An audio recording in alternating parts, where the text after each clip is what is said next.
up, everybody? And welcome back to the podcast.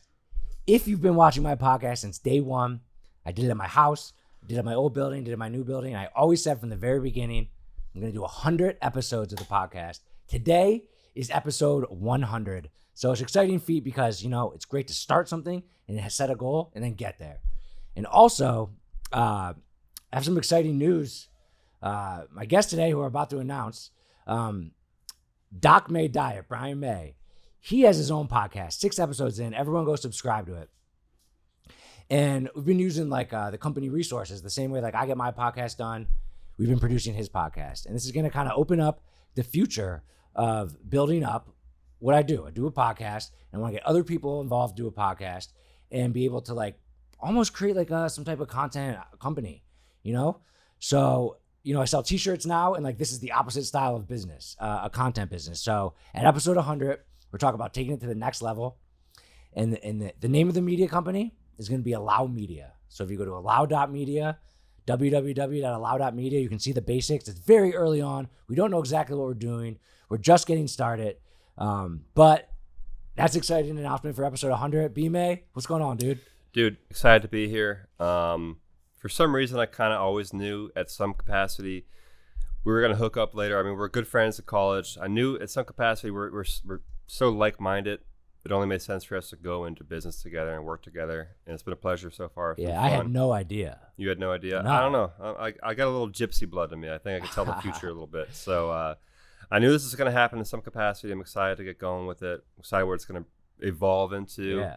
We're in the primordial stages right now. We're a little embryo. We're growing, but the two of us combine our heads. We've been through business. We know what we're doing. We're going to get this thing rolling. We hope to just create a content machine for like-minded people, strong-minded people, people who like to think outside the box. Yeah. And we're excited to get things rolling. And one thing is that we think is cool is so I have the entrepreneur-based content. I mean, I've been interviewing all kinds of people. Essentially at my core, what I think about every day. And the core of my content is entrepreneurship. Right. And the core of your content is health. Yes. Tell people what you do, and about your background a little bit. So I'm a chiropractor. That's my day job, obviously. And then on the side, I do nutritional consulting, whether it be, weight loss or just anti-inflammatory diet, people who are in pain. Now, the diet works great. Even if you're not trying to lose weight, you're probably going to lose some weight as a side effect. But the main crux of the diet is how to remove inflammation, how to eat properly, how to make it easy, affordable, and convenient to actually eat right, because there's a million different diets out there. How do you choose the right one? There's a lot of things that are working against your favor. A lot of advertisements trying to get you to eat fast food, trigger your responses in your brain to go for the fat foods, the high sugar foods. I break all that down for you, make it easy for you to how you reduce inflammation, feel better, think better, sleep better, ultimately live better. And along the way, you'll probably lose some weight. And folks, he's staying at my place, and I saw you get out of the shower this morning. You look good. You look good. Okay. So a little weird, but thanks. Point being, I wouldn't take health advice from somebody who's not in good shape. Right. And you shouldn't take business advice from somebody who hasn't had success in business. Yeah. So we have that baseline. Right. And health and entrepreneurship. We were talking about this before. I think they're kind of similar in the fact that okay, health is simple. Get good sleep. Consume less calories than you put out or whatever. I don't know if I said that right. But business is also simple. It's make more revenue than you do expenses. At that level, it's very, very simple. Mm-hmm. But there's so much more in all the minutia and all the details of it. Right. And a lot of people need reminders. A lot of people get motivated at different times, at different points. So even someone like Gary Vee, he repeats himself a lot. And health and entrepreneurship are two things that are important throughout your life.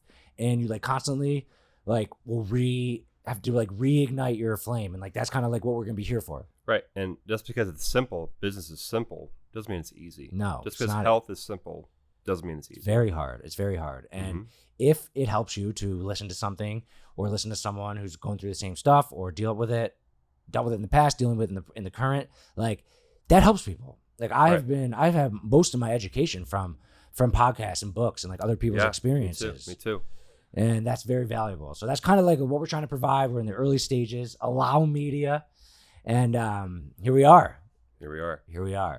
So our plan today is you definitely, again, go subscribe. Doc May Diet Podcast on YouTube, SoundCloud, everywhere, Spotify, Apple, and you've done 6 episodes of your podcast, Right. And they've all been solo podcasts. Yep, so far. I've done 100 episodes. Most of them have been with guests, but we're just gonna wing it today, and I'm gonna interview you for an hour, Okay. and you're gonna interview me for an hour. Cool. And we didn't like talk about in advance like what kind of questions we're gonna ask each other, but it's basically gonna be like, this is not my 100th time, but I've interviewed people before. It's your first time interviewing someone, Yeah. So it's like your first time doing a face-to-face podcast thing, Mm-hmm. and yeah, we're gonna wing it. It's gonna be exciting, and it's gonna be like that's the announcement for the 100th episode that we're starting this new era. And for everyone that's watching and everyone that's been following me and now following B-May, like I'm telling you, it's gonna be cool to say I was around when these guys just started.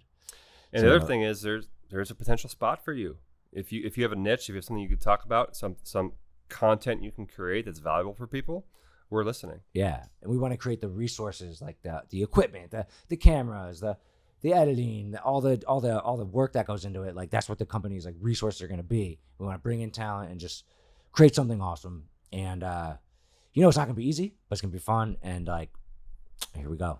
All right. So 1 hour, I'm interviewing you. So I'm the host. All right, you ready? I'm ready. Okay. Brian May, welcome to the podcast. Welcome to episode 100 of the Sean Lowery Show.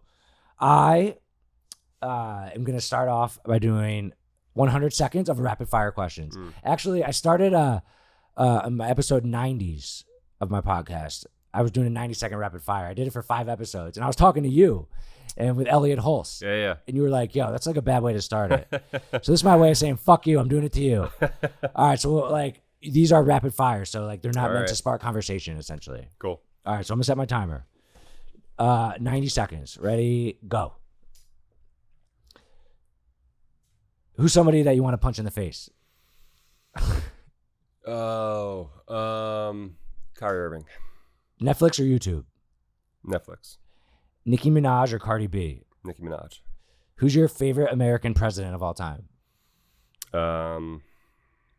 Theodore Roosevelt. Teddy? Yep, Teddy. What's your favorite sports team? Eagles. Philadelphia Eagles. What's your favorite movie quote? Movie quote? Gotta be something from Rocky.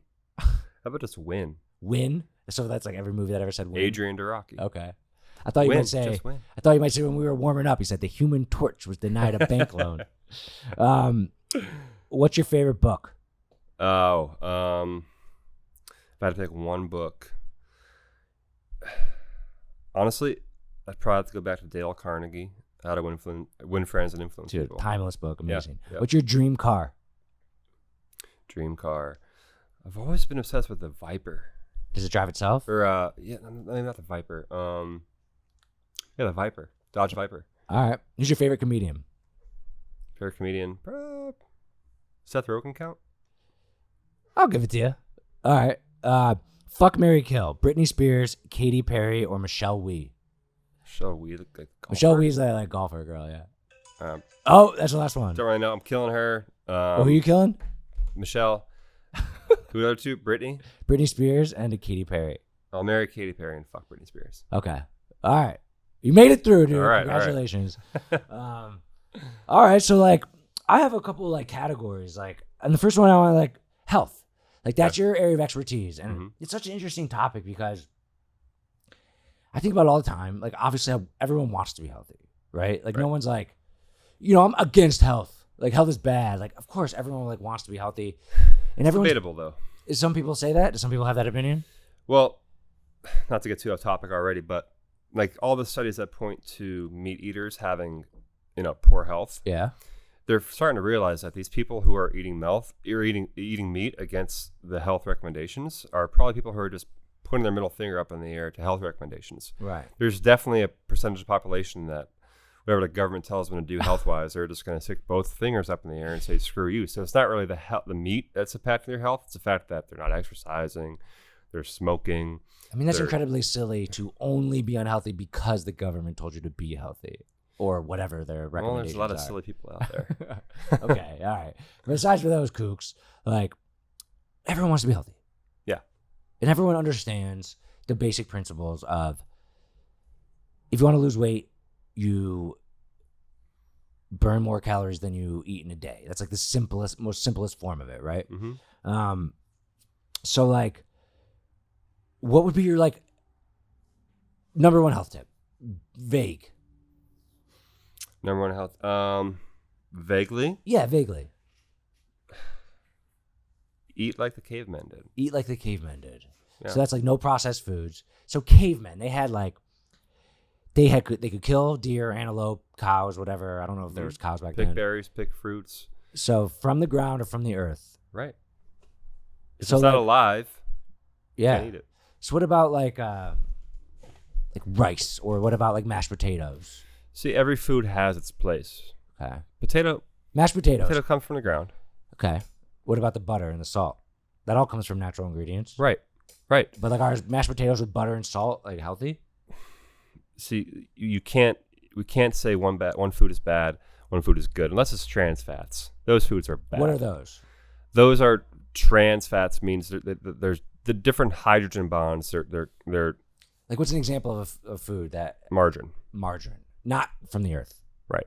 Man-made trans fats. man-made. They were designed to have a longer shelf life. Yeah. Because they're basically alien. They're anomalies. Yeah. They're just like creations. Right. So they really disrupt our digestive and hormone systems because our bodies aren't evolved to digest those. Right. So when we consume those, the body just goes haywire, essentially. Right. Okay. So then, like Skittles, obviously that is man-made, processed.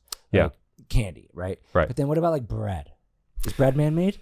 Bread is man-made. It's grown through wheat, but the wheat has been so modified and breeded. And the problem with the bread is that there's things in them called gluten and I've heard of gluten. zonulin is one. What is it? Zonulin. People Never heard of haven't heard of that. Basically, what they do is they combine. They're the proteins in the grains that when you consume them, they basically punch holes in the gut. Okay, so you can get away with eating bread today, eating bread next week, once, twice a week, most likely be fine. But chronically, when you eat that over and over and over again, gluten and zonulin are like the Kool-Aid man, like bursting through this wall right here into our intestines. Dang. And then all of a sudden, like everything we're consuming, that food particles will literally seep out of the intestines into our bloodstream, Jesus. create and trigger an autoimmune response, which is the body saying, what the hell is this stuff in our blood?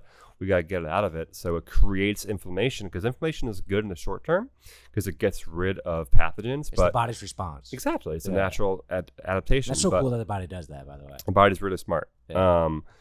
But when we do that chronically, there's Kool-Aid sized holes in our intestines, and everything leaks out, and we have these particles floating on our bloodstream. And the body's like, what the hell's going on? Calls the army to come and attack it, but the body ends up attacking itself because it's confused. Mm-hmm. And that's what triggers autoimmune disease. So things like irritable bowel syndrome, ulcerative colitis, even things like rheumatoid arthritis. So essentially from processed foods. Highly correlated. Like, yes. what if you sit around all day, don't exercise, and all you eat is meat and potatoes and berries, and that's healthy foods that your body, the caveman, would eat, but you have too many calories more than you burn, and right, you're still going to gain weight. You're still gonna, and then if each person is like 40 pounds overweight, and one is 40 pounds overweight from Skittles, and one's 40 pounds overweight from meat and potatoes, is there a difference between the two 40-pound overweight people? Not really. Not really. Not really. So it's like, in that sense, it's like, well, maybe processed foods aren't that important if you're trying to like lose 50 pounds. What do you mean they're not that important? Like, to cut out? Well, no, like, if you're 40 pounds overweight, you're 40 pounds overweight. Yeah, which is true. And like, you got that by eating. Like, you got there one way or another. You got there with your advice. Eat like a caveman. All they ate was food that was allowed. Yeah. But they still got fat because like you didn't exercise, or you intook more than you put out. And that's why context matters. That's why context matters, and that's why health is like a topic. That's why it's so beautifully simple, right? But so goddamn complex at the same time. Exactly. All right, so we talked about this last night. This is one of my favorite topics, like alcohol, right? So this gets into like the mind a little bit, but like alcohol is, people say like red wine's not bad for you 2 nights a week. It has like antioxidants, polyphenols, and like, but you can get that through other things, right? Dark chocolate, berries, fruits, veggies. Yeah. Okay, so like, there's common advice I think would be, if you're just talking about health, is don't drink alcohol. Right. So in a silo, in a vacuum, that makes sense. Yes, for a body. But humans have other needs than to just be healthy. So we were talking about this last night. Like I drink.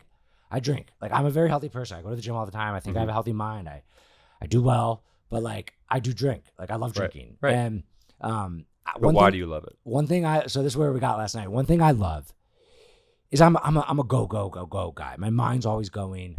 I always am thinking. I'm always trying to coordinate my thoughts and my actions and my efforts, and I'm intense. But I love state changes of my mind. Right. And a state change, like drugs, caffeine, alcohol, like exercise. I'm addicted to cardio, like business in a bad way. Business. Yeah, business. Does your state not change when you see your phone pop up? You just made a sale. Yeah, that's a state yeah. right That's there. like endorphins or whatever in your brain. So like, Mm-hmm. I love state changes, and alcohol is like the easiest one. Like at the end of the day. So like, we were talking about, I go to the gym at 5 a.m. every day. And when do I miss it? Like, I didn't go this morning because you were here and we stayed up late last night. And then, like, some days I'll stay up late.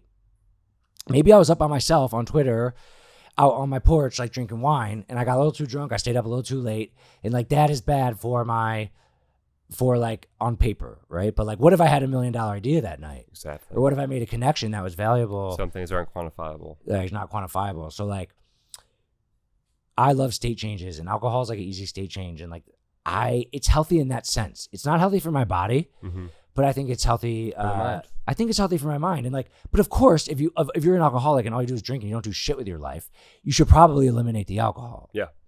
So it's like, there's a element there of like overuse or whatever. Abuse. Yeah.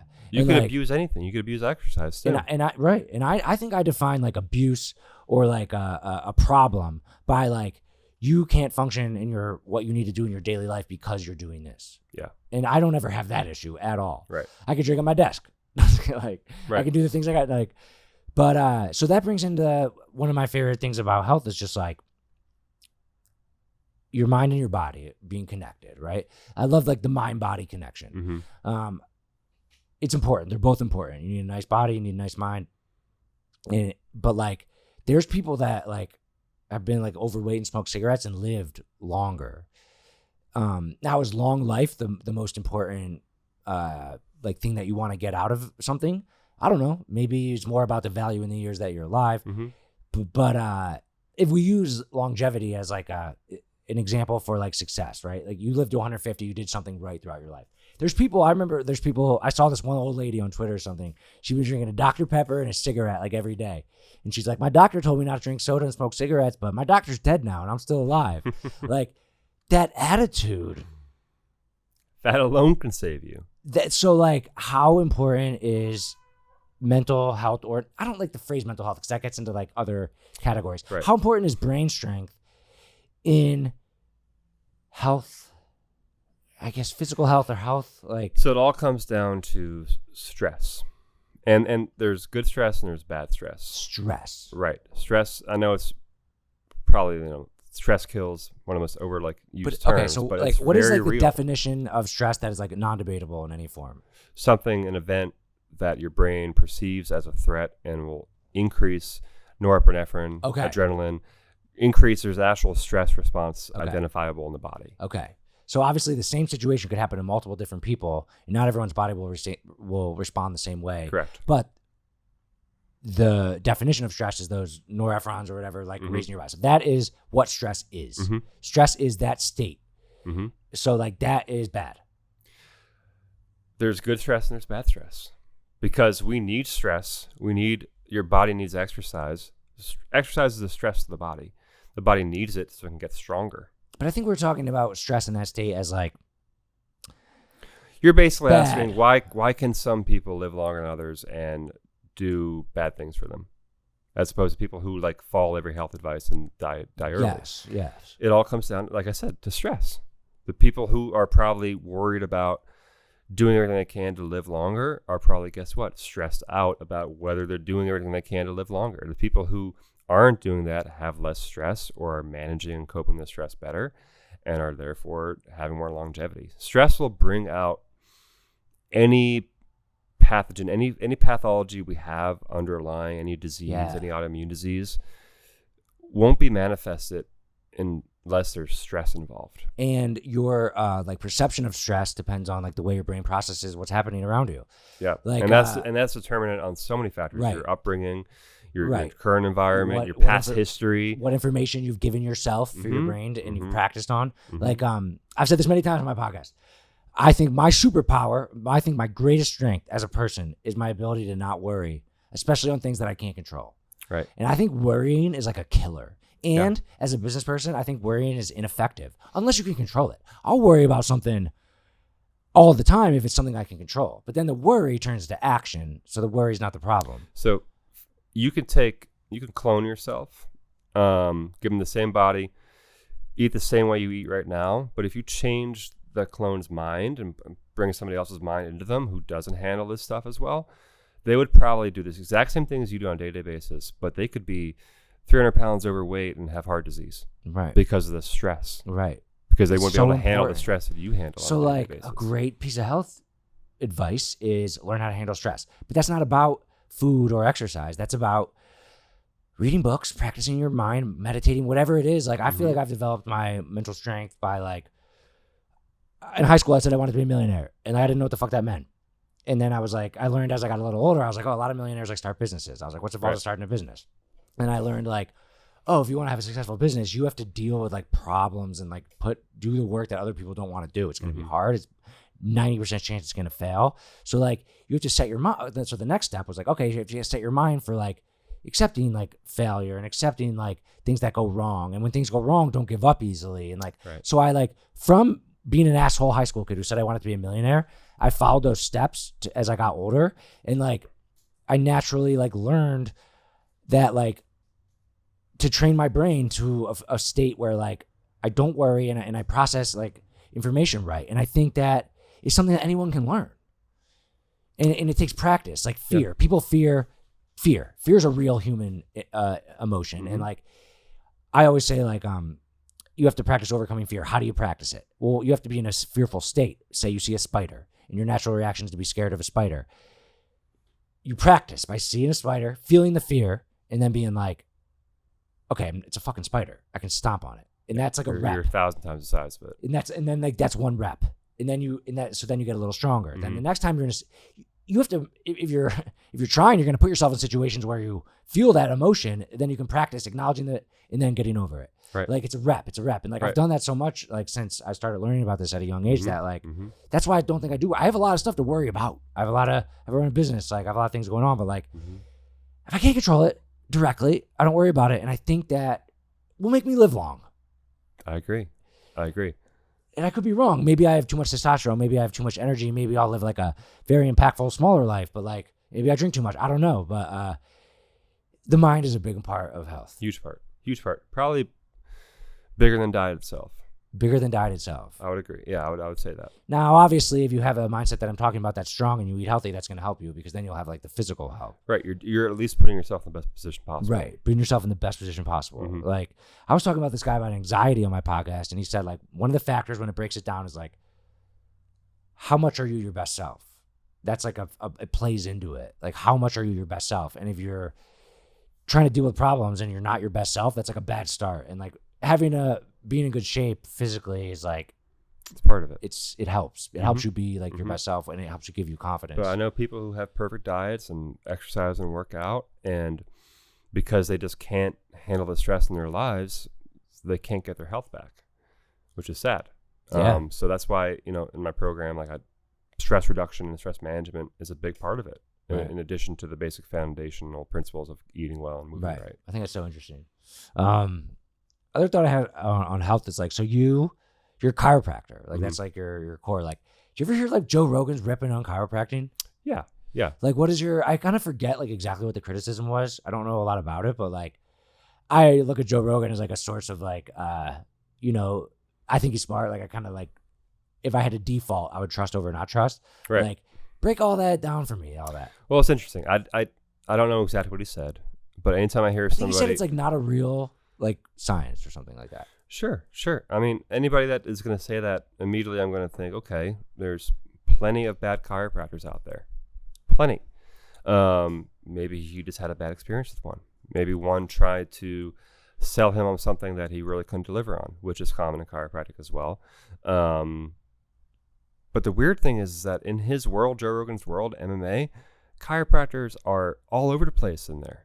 Every fighter is seeing a chiropractor. I have a friend who works out in Vegas. He sees all the top fighters. They go to him religiously. So I think it's weird. So that tells me that Rogan probably just had a bad experience with one, and now is forever tainted. Something about like medicine is like a real field, and like chiropractic's not. But also like the stuff we just talked about mental strength and like that's being scared real. of spiders. Is that real? Yeah. Like, or like, is it so chiropractor? Like, he just ripped on it like real hard. He went through a stage, and my brother's girlfriend's dad is like a successful chiropractor, and like, I think he said that like business was down like lately. I was like, is it because of this Joe Rogan effect? Like, do you think that? I doubt it. Do you think that like the Joe Rogan? This was like a couple years ago. Yeah. Do you think it has like had an impact on the industry? I highly doubt that. You highly doubt it. You haven't seen it in your own sense. What's that? You like haven't seen it in like your own world? No. I highly doubt that. I mean, I have nothing to back that up with. I didn't see any impact. But I think most people can kind of take my rational viewpoint of it too. Like, yeah, I've had a bad dentist before. Doesn't mean all dentists are quacks. I've had terrible medical doctors. I've had terrible physical therapists. I've had terrible, you name it. I've had a bad experience with one of them. I still a lot of bad experiences. I'm still able to realize, okay, this person had a different viewpoint. Didn't match my life viewpoint.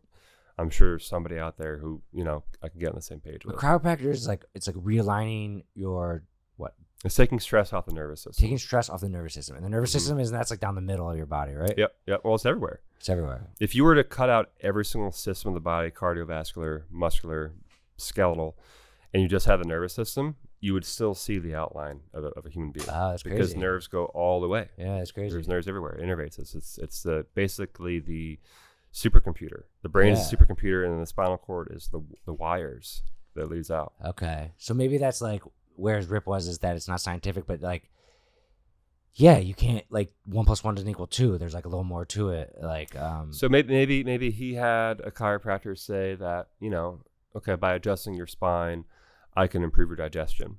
And Joe Rogan was like, well, that's nonsense. The spine isn't connected to my stomach, but he doesn't know that the T10 nerve actually does innervate the stomach. yeah.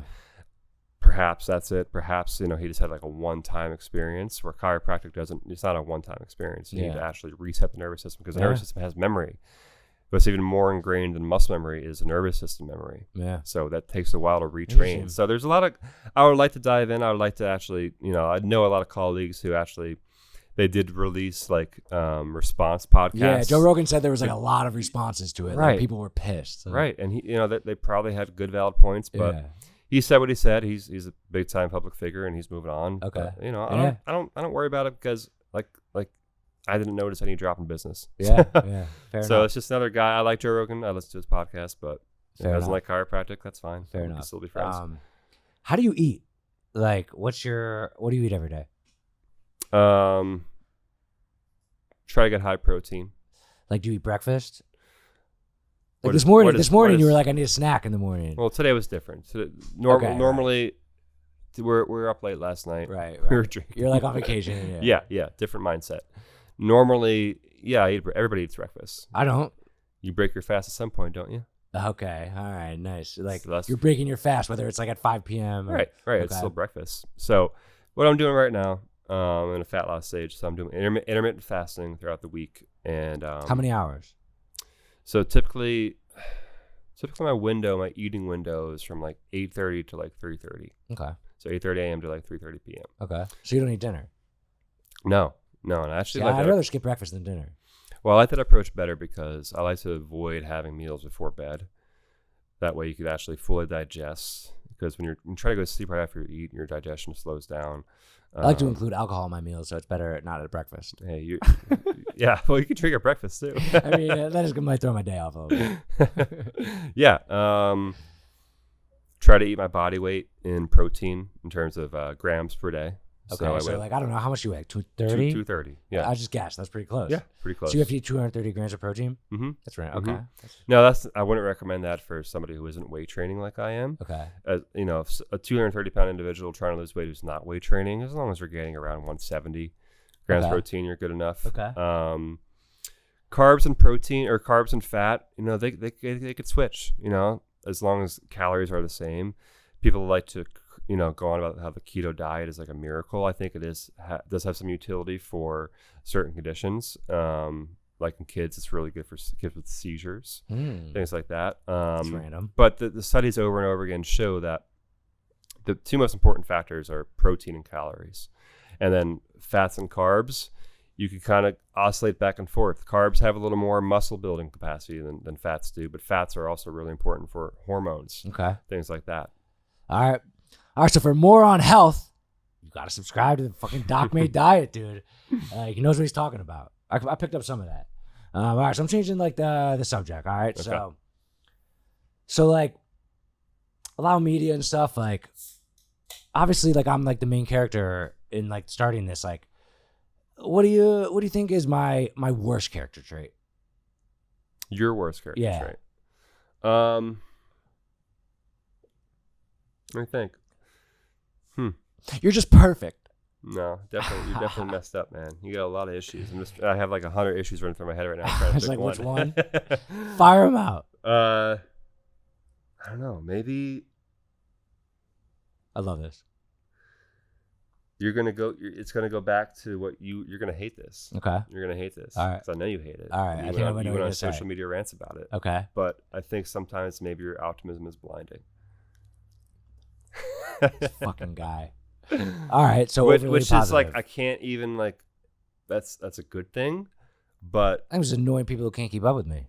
But at times, I think maybe you're blinded to things that need to be dealt with right now, right here, right now, instead of just saying, you know, I'll get to it. It'll be good. It'll be fine. Like sometimes things need to be handled immediately. And that's true. I'm not working with you on a day-to-day basis. Yeah, like I would disagree, but whatever. You had to come up with something.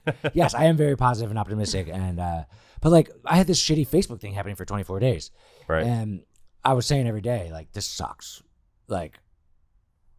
So yeah, there's an immediate problem. I handle it, but okay. I guess I don't need to defend myself. I'll take the criticism, but if that's all you got, that's not that bad. You also drink a lot too. Yeah, that could be my worst trait. But yeah, I mean, fucking positivity is not toxic. I'm telling you. It's not. It's not. But you had to come up with something. You're right. You're right. What do you think my best character trait is? Positivity. Your positivity. Yeah. Okay. So it's exactly. Okay. It's a double-edged sword. It's funny to ask you that because like you've known me for a long time in college, like and like yeah, like we're working together now. So just I am very comfortable saying that like I love talking about myself. It sounds fucking like so bad, but like everyone does, right? Yeah. And also like yeah, they were like kind of like trying to do this thing together, like but and like so allow media like you like helping people? I do. Like, why?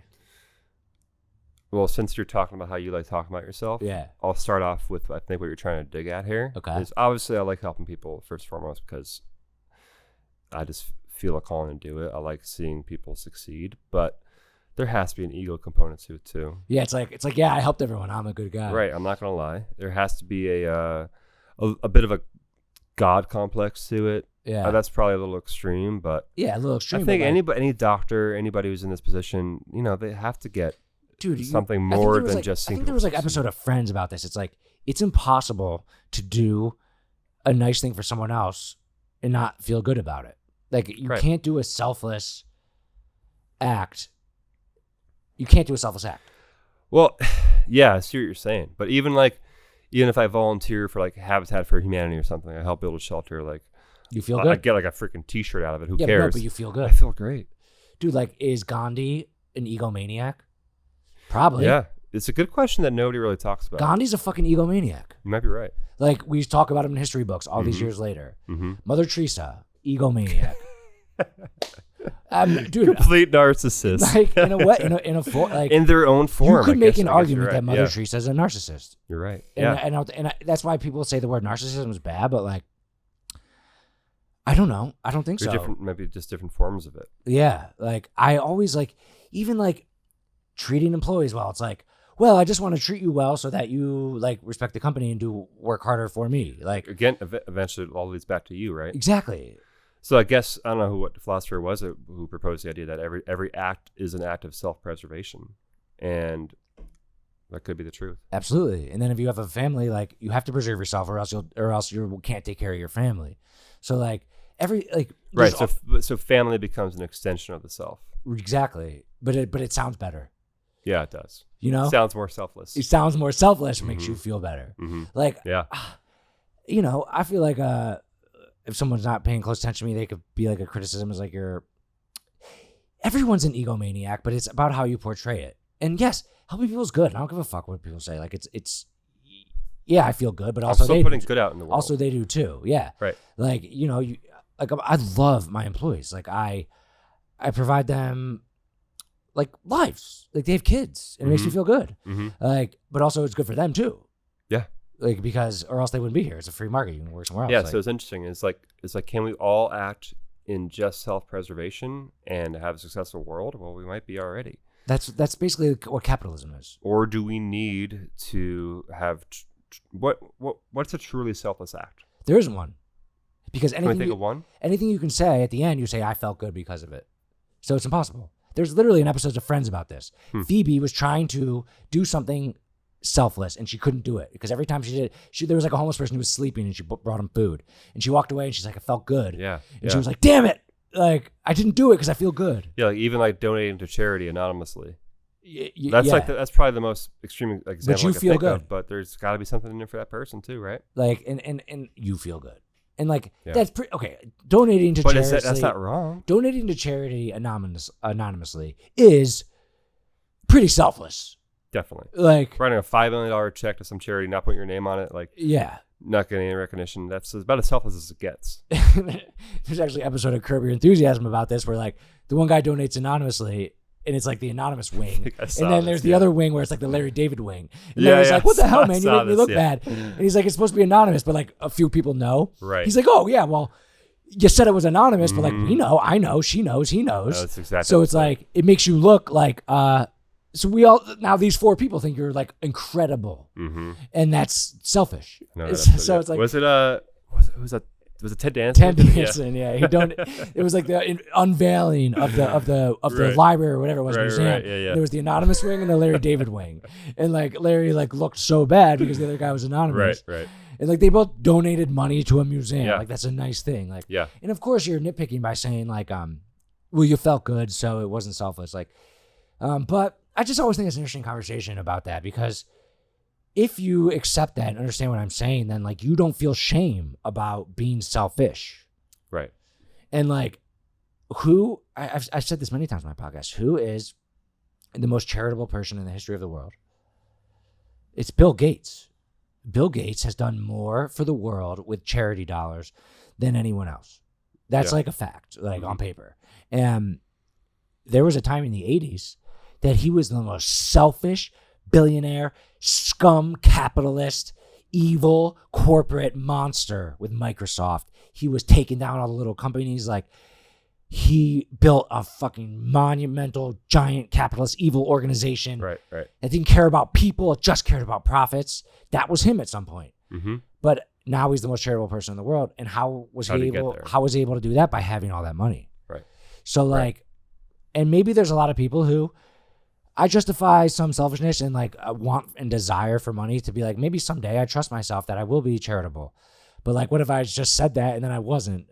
Like, well, then I'm an asshole. Yeah, because the whole 1% thing is those are based on facts. What do you mean the whole 1% thing? That like, you know, the vast majority of the world's wealth is owned by 1% of the population, and the argument that you're making is for trickle down economics. That's not necessarily the argument I'm making. I'm just saying Bill Gates is the biggest philanthropist. This isn't a political. You used him as an example. As an example of somebody who who used the capitalist system to get to a point to donate. Yes. And so his donation is the trickle down. Well, I think trickle down economics is more like with jobs and like in economies and jobs. Like if the rich people have more money, they'll hire more people. Right. I think that's different than charity. Okay. But you brought up capitalism, so that's why I wanted to touch on that. Right. Like, I think capitalism is the greatest thing in the world because it takes into account human nature. Yeah. Humans are selfish. Mm-hmm. And you have to be selfish because when you pick up a spoon, you put it in your own mouth. I don't go to a dinner with 8 people and put their spoon in their mouth. That'd be insane. So at a very root cause, you take care of yourself the most. And there's nothing wrong with that. It's just the most efficient way we're wired. It's the most efficient way to also feed each other. It's not right. It's not wrong. It just why would I feed this person? They feed me. I'll feed myself. You feed yourself. It's human nature. And dating back to caveman days, it's I kill you or I die. You kill me or you die. One of us is gonna die. One of us is gonna live. I'll pick me. You pick you. Mm-hmm. It can't be you pick me, I pick you. It's you pick yourself. It's in speaking of cavemen, that's how we're evolutionarily wired. We're evolutionarily wired from our ancestors. That's why eating healthy foods is good. Right. Maybe in 10,000, maybe 5 million years, whatever, pixie sticks are healthy because that's what our ancestors had. And that's how our bodies evolved to we evolved to make pixie sticks part of our immune system or whatever. Right. I don't know if that's going to happen. I doubt it, but I see your point. I doubt it, but you see my point. Okay, yes, exactly. Yes. So we're naturally wired to be selfish. Yeah, self-preservation. And capitalism takes into account a system where people can live their lives rooted by taking care of yourself first. And that's better, man. And it sounds bad. So do you think that may be why communism fails? Of course. Because we're just not wired that way. It just doesn't work. It sounds great on paper. It sounds great on paper, but it just doesn't work in real life. Yeah. Of course, that's why communism fails. Yeah. It's so obvious. So it's not. It's human nature. So okay, it's not country. It's not a national issue. It's not a government issue. It comes down to each individual citizen, their human nature. Yes, absolutely. That's why capitalism works. And the people who are against capitalism, it's a political stance, but they have a better plan. They do. It just doesn't work. And I think people want to think that we don't always act in self-preservation. And I think there are times when we don't. But when's the time that we don't? No, I'm trying to think. Okay, there has somebody who dies for a bigger cause, a soldier. Right. A soldier. Right. There you go. A soldier in World War II is a perfect example of somebody who... Dude got off a boat at D-Day, just got machine gun. They're he pulls a paper, it's oh, you're in the front row, bro. Right. It's fuck, I'm 23. I got this hot chick back in Minnesota who's sending me these letters and wants to bang. Yeah. I don't want to die, but I'm the front row. Why am I doing this? And that's why, with the Vietnam War, there was the draft, and that got a little, a little spicy. So does fighting for country, does that somehow trickle down to self-preservation? No, actually. That is a bigger idea. My answer should be yes, based upon what I'm saying. But that's a good-ass question. Yeah. Does the soldier who dies for his country and gives up his life, that trickle down? I think he's doing it for country. I don't think soldiers think about themselves all right, so here is the analogy. You're a countryman, and you're dying for your country, and your country is in a form yourself. Yeah. So it's country preservation. No, the soldiers who died in World War II, World War I, Civil War, they died for country preservation. They're dying for a lot of themselves. Yeah, not just themselves. A group of themselves who live in the same area. Right. So is that self-preservation? That's pretty damn selfless. That's selves. But it's generationally preservation. It's preservation for the people like me.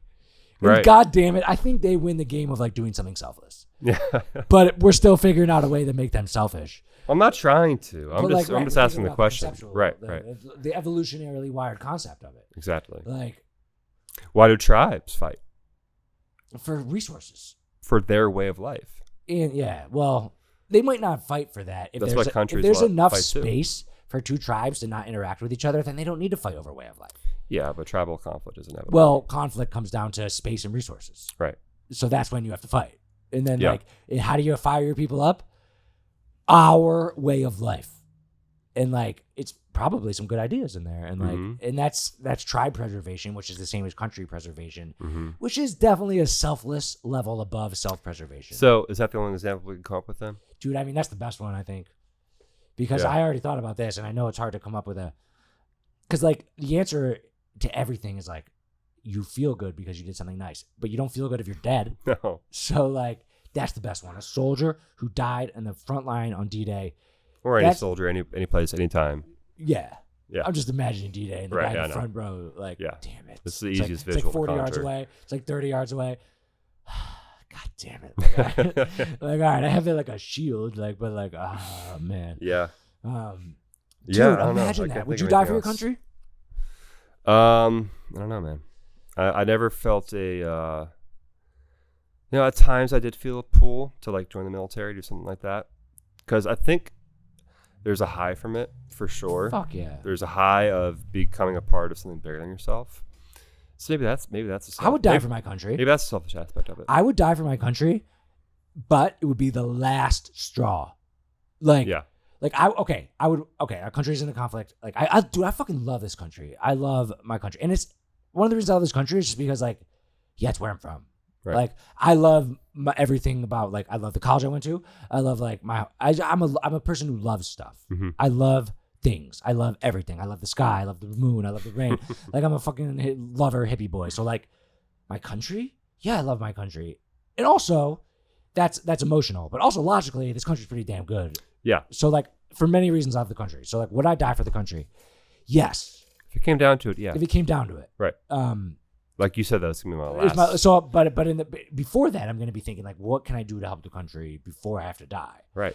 And like, is fighting always like the best option? It depends Not on really. the resources that you have. Like right. the Hershey factory during World War II, they used their space and their operations and their employees and the resources to turn all their chocolate bars into like these like nutrition bars. And Ford, I think this was government mandated, but Ford tanks. They changed their facility into tanks. That's why there's no like 1944 or 43 kind of car. Yeah.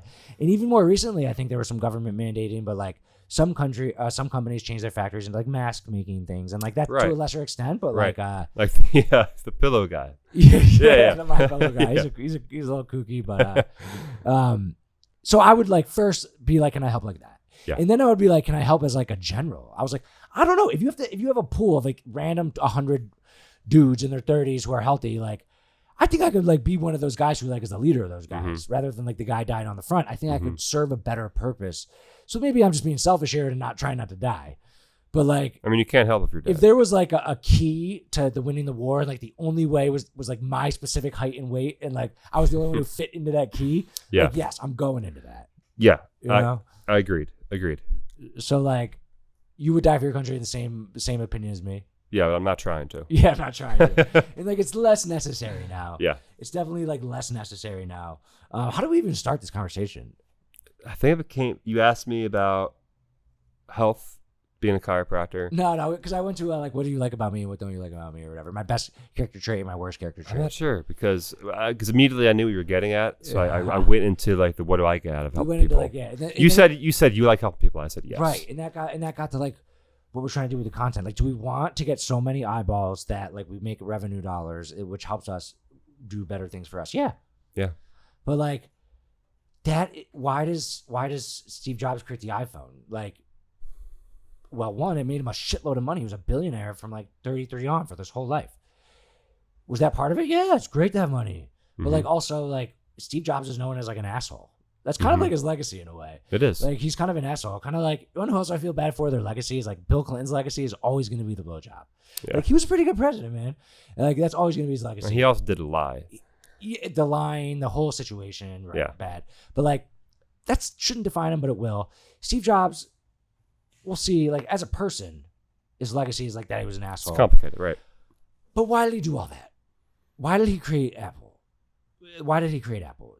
Money, but it's too complex and too valuable to each individual person. It adds too much value to everyone's life that he couldn't do it because I wanted to make money. He had to have some goes beyond level that. there. Yeah, it goes beyond that.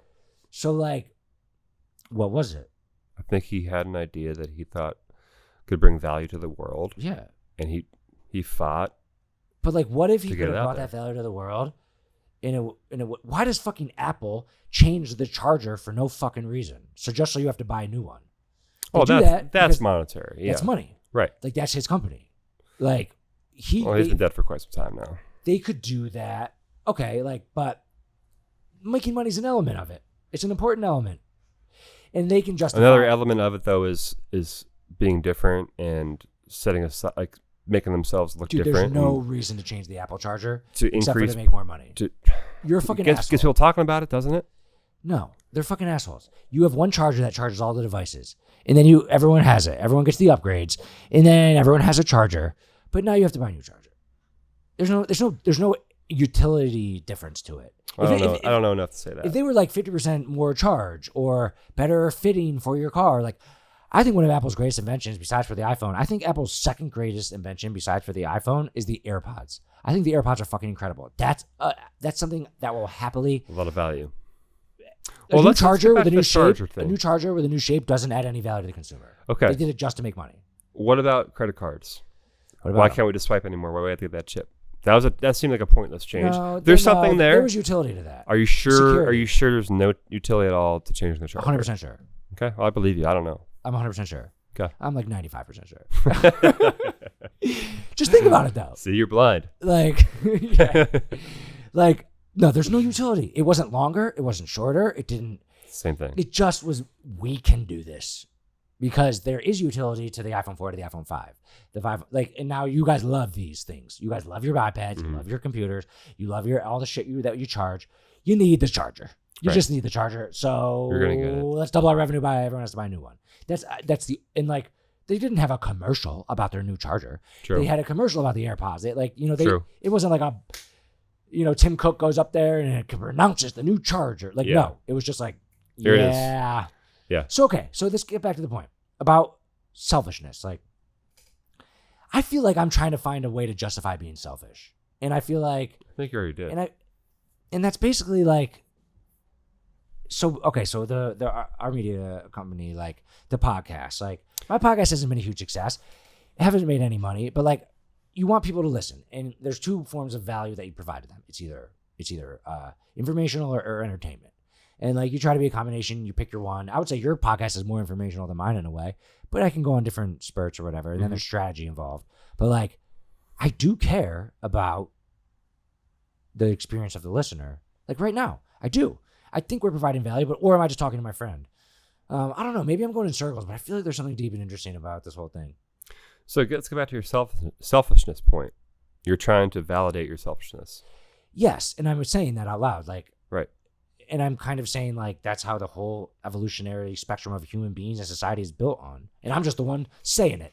But there's there's another aspect of human evolution besides self-preservation, which is social standing and social aspect.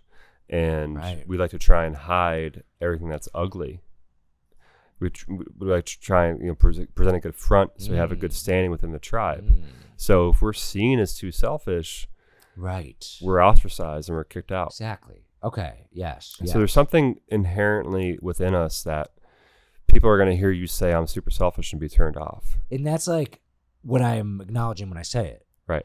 Like I'm aware of that, but like it's interesting, and like I think everybody needs to accept the fact that they are right.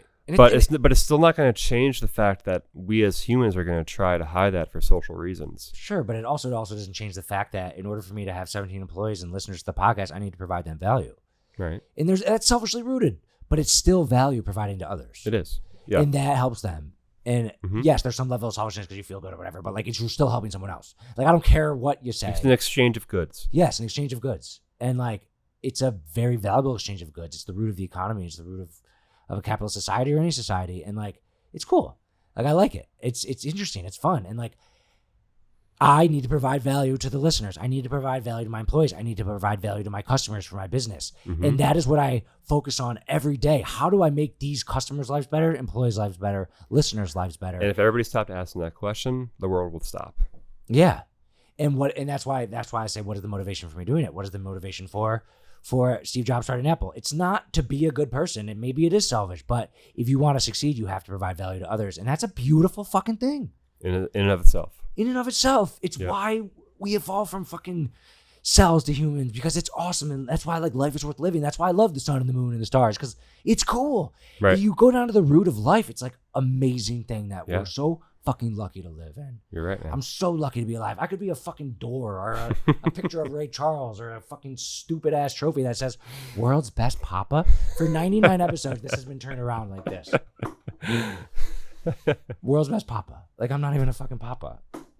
But I could be that. Yeah, I guess you could. And I'm so happy that we're alive. And it's exciting, man. It really is. Life is so exciting. It's just a fucking game. Yeah, dude. It's just and like, well, that's controversial.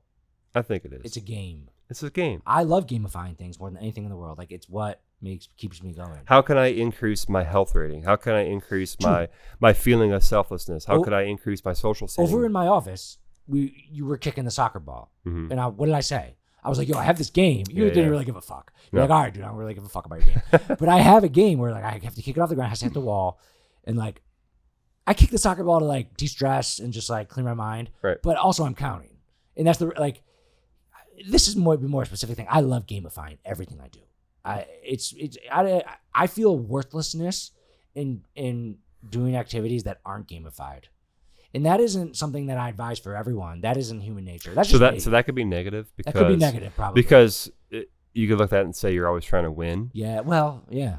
But, I'm always trying to play. But if I say life is a game like I just did, it doesn't mean that I can have a team and pick my teammates and we all win together. Of course. But some people can look at you trying to make a game out of everything and saying, oh, you win, somebody has to lose. But life doesn't have to be a zero-sum game. But also on a lesser level, and I would think this might be one of my worst traits, is like, it's fucking annoying. Like, you hang out with me like too long, it's like, dude, chill out, man. Like, you know, like that might be my worst trait. But like, I don't need to win every game. I just want to play every game. I don't care if I lose. I like losing. Losing's part. If I want to play all the time, I'm going to lose. Right. So I'm not trying to win all the time. Do I want to win? I'm not going to play if I'm not going to win, or else the game's not fun. Right. Of course I want to win. Right. You want to know what my least favorite fucking game in the world is? It's a board game, and it's apples to apples. Have you ever played the game? Yeah. I hate the game because it's so subjective. Like, you remind me of the the game is like it's like one person picks a card and they're the person. I'm the subject of this round. Okay. And I have a card. Or no, I don't have a card. I'm the subject of this round. Everyone else gets a card, and they're just like random phrases or whatever. And then it says like, funny song title. And like, everyone puts down a card that could be a funny song title. Mm-hmm. And I look at all the cards that are flipped over. I don't know whose card is who. And I pick the one I think's funniest. And if I pick that person's card, that person wins the game. Mm-hmm.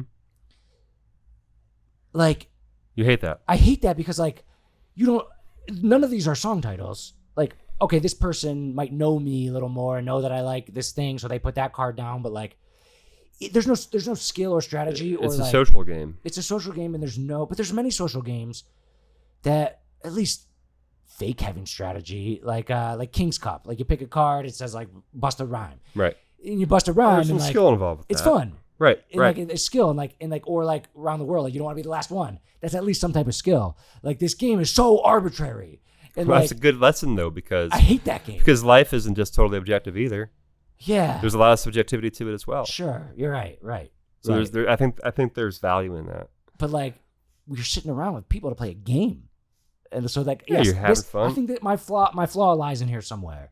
I play the game. You want it to be strictly objective. Yes, I want the game to be objective. 100%. Completely like meritocracy. 100. Well, yes. But rarely in life does that exist. But gambling isn't meritocracy, and I actually fucking hate gambling.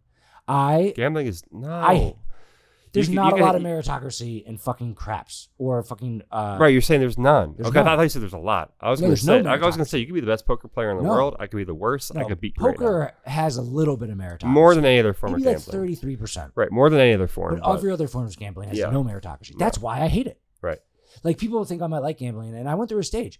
I love sports. I used to be a bookie in college for a little bit. Mm-hmm. Like, and that actually came from my business mindset, because I was like betting on sports. And then I was like, why am I doing this? I should be the person taking the bets. Then I did it for a little bit, and I hated it. But that's sports gambling, and that could be an entertainment aspect because it gives more fun to the game that you're watching with your friends. It can make the experience more fun. Oh yeah. Gambling on sports is a. I would do it. I don't have any proclivity towards it, but like, I would do it. It makes it fun. In a night with friends. We're all cheering for the same team. Yeah. Gambling as like, but other people are like, oh, you're like a money man, you're a businessman, you're like a high roller, the kind of guy, like, you probably love gambling. I'm like, I have no attraction to gambling because the game is subjective. Mm-hmm. And it's similar to apples in a way. Mm-hmm. That's why I don't like gambling. Mm-hmm. Yes, it's just, yeah, it's I was going to say that's why they call it gambling. Like, I don't know whether word it's just luck. Yeah. At the end of the day. And I mean, there is like some like gray area, like it might be like 52% skill, 48% luck. Sure. But that's still such a high level of luck. Sure. And even like, I think the people who sound really fucking silly are like, yo, the Knicks tonight are a lock. Like, right. Like, you know, before the game, there was like the player on the other team who like his mom died. Those little insights. Yeah. It's like, dude. Right. Long flight last night. Yeah. Dude, you don't know. And also, the Vegas lines are incredibly impressive.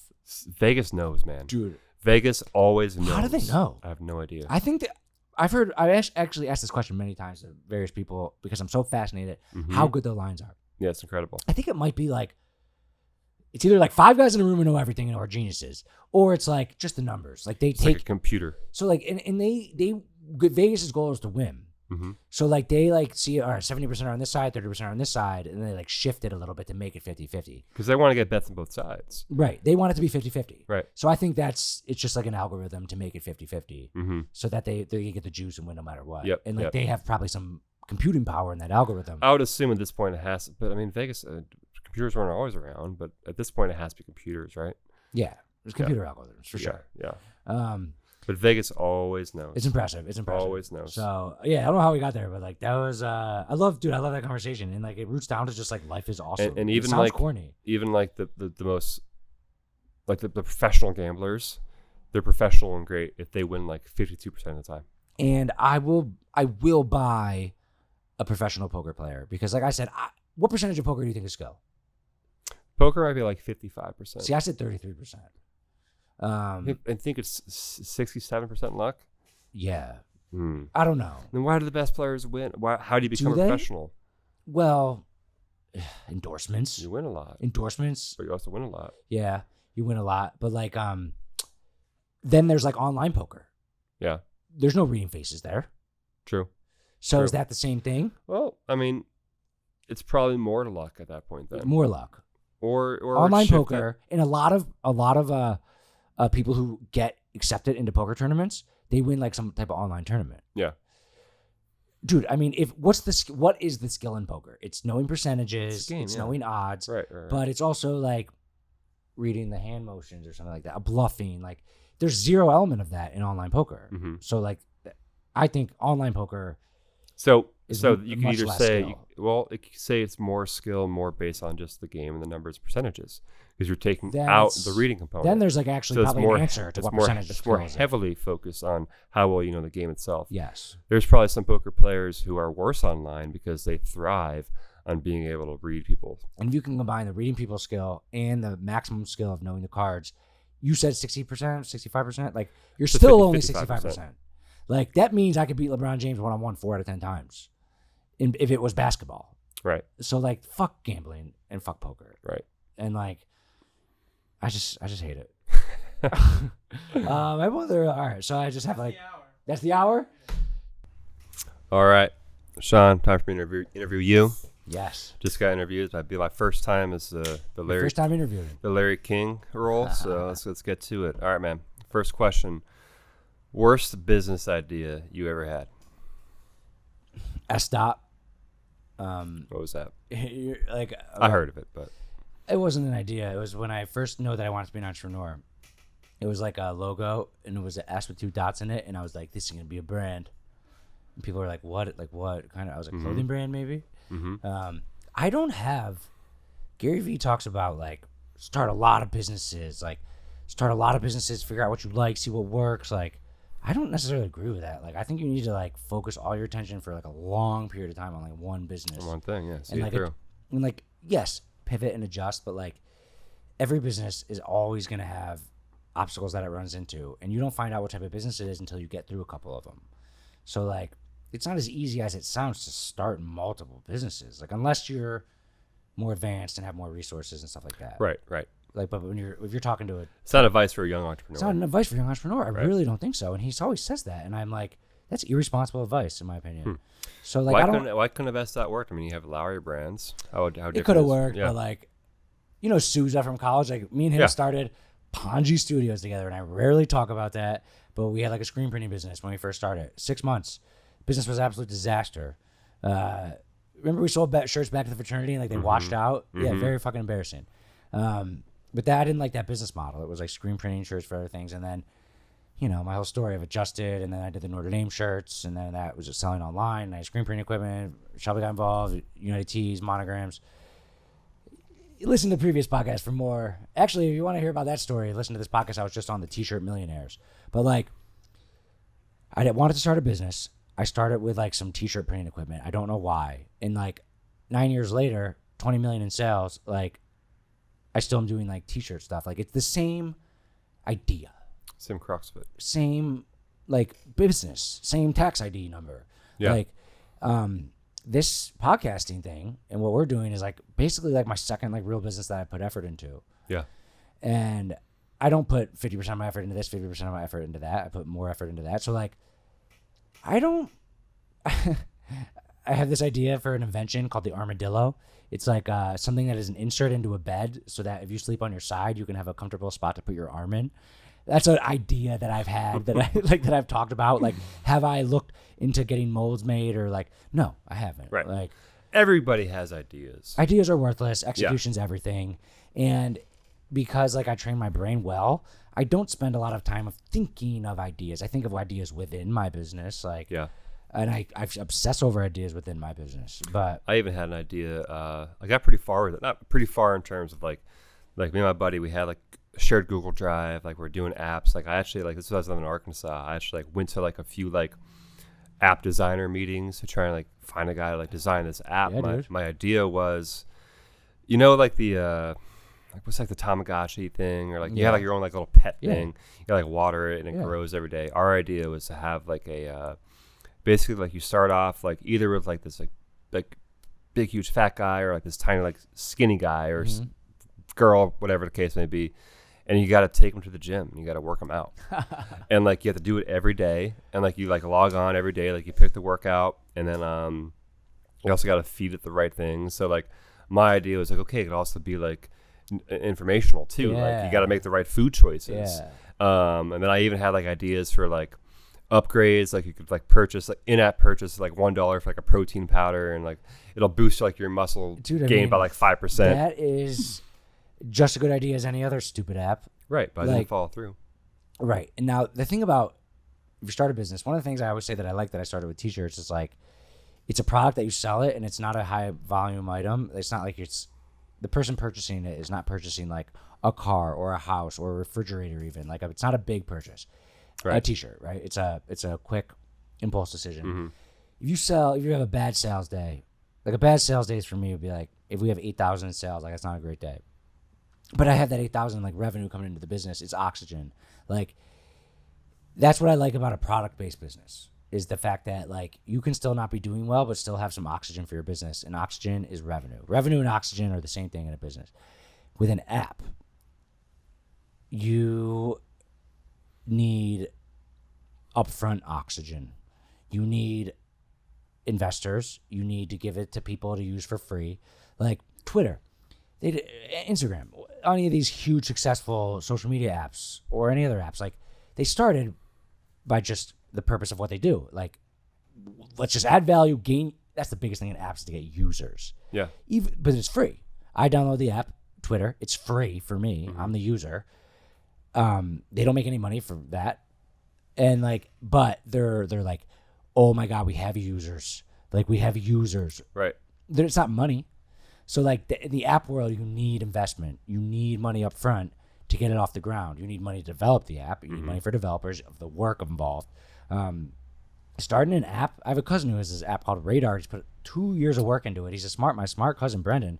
I met at the wedding. You met him, yeah. Dude, I mean, the happy hour thing, right? He's still going with that, man. And like, he's paid. He has developers. He has investors. Like it's only launched in Virginia Beach now, and like he has like 2,000 people that have the app on their phone. They use it. Like that sounds impressive to me. It's very impressive, and his revenue is that the owners of restaurants pay the app to get on their thing. It's like it's like $10 a month or whatever. But all the money that you need up front. I mean, start Twitter if you can. You'll be fucking rich. Yeah. Like, But the money that you need up front is harder, and apps. It started hard a bit. It's harder to start an app-based business or like a information-based business or even a content-based business because you're not getting money up front. Right. And that's the difference with like a product. So I'm not saying don't do it. I'm just saying that's the difference. If you're going to need investors, which means you own less percentage of the company, which, would I either own 100% of my business or 1% of Twitter? 1% of Twitter is worth way more. Probably. So not probably, it's a fact. Like even if my business is worth 1.5 times revenue makes it worth like $10 million. My business, like 1% of Twitter, it's like if you just take the market share, Twitter's probably like worth like a couple billion. I don't know. Really? If you just take the outstanding shares times the price of the stock. I thought Twitter was like not as performing as well as we had thought. Well, I'm just like a year ago, I'm using them as like a weird example just because they came out of my mouth. Facebook for sure. But they're public. So all you have to do, I'll Google it. You Twitter market cap. All you do is take their outstanding shares times their price of their stock, and that's how much the company's worth. Twitter market cap. They're worth $45 billion. $45 billion. Yeah. Wow. So 1% of that is more than my company. Yeah. So I'm not saying don't do that. Like it's just as like advice to like a greedy guy in the basement versus it's different advice than you might give to like the guy Sean Parker who like sold MySpace or whatever and like was sitting with a couple millions and then was like, ooh, this Facebook thing, like let me get into that. Like it's a different standing. And I'm not saying to even my cousin Brendan, I'm not saying don't do that, but it's a different thing. So. And your question originally is like, what was your worst business idea? And like, I don't have any bad ones because I didn't have any that I execute on it that have failed. Well, I kind of did, but I pivoted it. Literally, I have one business tax ID. Well, actually, I have two now because I had to get one for the real estate holding company for this building that I bought. So I have two tax IDs. Maybe Allow Media could eventually be its own tax ID, like 3 separate entities. And like within my business, we have multiple brands. And like, but really, it's all one idea. Ponzi Studios and S. Dot before that, and then United Tees and USA $15 tees and Go Irish $15 tees. And Shelby had an Etsy store called The American Girl. And then we had United Monograms. And like we had a couple, like it's all the same thing. Okay. It's all the same pivot. All right. Let's, I actually haven't heard you talk about this much. I mean, we talked about it personally, but talk about the role Shelby played. Dude, Shelby's fucking incredible. So at what point, because she went to school to be a teacher. Yeah. Was she working as a teacher? Yeah, she was a teacher for 2 years as a sub and 2 years she had her own classroom, kindergarten teacher. Gotcha. And all of a sudden you were like, all right, starting this company, we're going to move to Charleston. And how did that conversation go? I actually like broke up with her for a week. The same timeline as when I quit my job. Okay. Because when I quit my job, I was making a decision. I was 21, 22 years old. I was like, from now on, I'm going to be a crazy entrepreneur. And by crazy, I mean a lot of like challenges are going to be coming. It's going to be hard. Like it's not going to be simple. It's not going to be a life where at 5 o'clock you turn off your mind and you chill. Right. I made that decision at that point in my life. And I had been dating her for like only 6 months at that point. And I kind of broke up with her at that point, like just to be like, yo, I don't know, this isn't like responsible. Like you shouldn't like be with me. Like a week passed. She was still like wanted to be with me. And I was like, all right, I explained it to you. Like, you're on board, whatever. Still, like, 2 years later, she was teaching kindergarten or whatever. But people ask me sometimes about, like, relationship advice with it. I can't give you because, like, Shelby's amazing. But, like, we do have a healthy, like, relationship because we are focused on a bigger goal. And, like, I think there's an advantage to that. Like, we don't give a fuck. Like, okay, she's not going to start a 2-day fight because I didn't hold the door for her. Just because it's so fucking petty. And, like, we don't have time for pettiness because we're more invested in our business. And for us, it works. It's a healthy relationship. And so her involvement specifically was, I mean, look where the business now is. It's a girl clothing business. Yeah. Right. Like, it's a girl clothing business. What percentage is that attributed to her? We always say, and we joke, which one of us would be better to die for the company to go on? We laugh about it all the time. And, like, I honestly, she should be here to defend herself. I believe that for the sake of the company, if one of us had to die, it'd be better if she died. Because I do the business.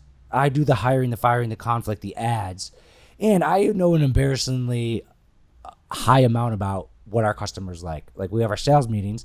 We're like, should we do more like pink shirts or purple shirts or like, you know, coffee themed or butterfly themed? Like, I'm like, well, like I have a strong opinions on those things. And I have the ability to base it upon facts of previous purchase history and stuff. She has the ability to focus decisions on like fashion and like trendiness. And like she has a good natural inclination for being like trendy.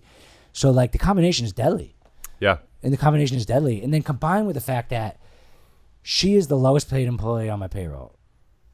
Because, I mean, if, you know, she buys groceries or clothes, like it's a business expense, right. which, whatever.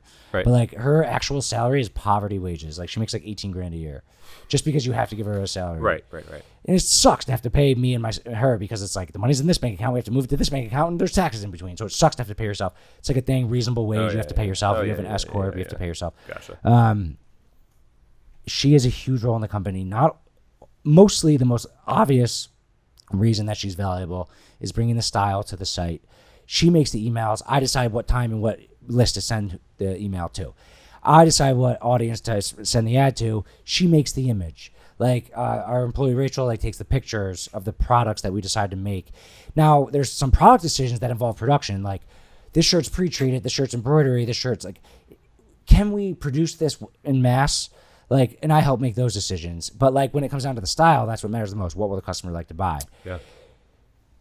So she's amazing in that sense. But the thing that she might not get enough credit for is like, and this is her being entrepreneurial and like her being like a badass. Is like,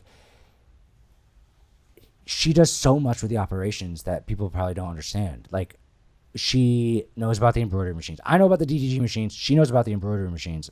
And like, I don't know anything about the embroidery machines. Like she's like the number one expert. Now we have an operations manager who like knows about everything, and we built it to get to that point. But like, she hustles so fucking hard, and she like this one 4th of July like last year, like we were way behind, and we had a deadline to get it out. Like she was the one that was like, "Yo, we got to get these fucking orders out." We stayed up all night for a week, and like she picked out like out of the process like the 4th of July orders. Like if someone ordered like a white sweatshirt and someone ordered a American flag sweatshirt, like for the 4th of July deadline, we're like, that one's more important.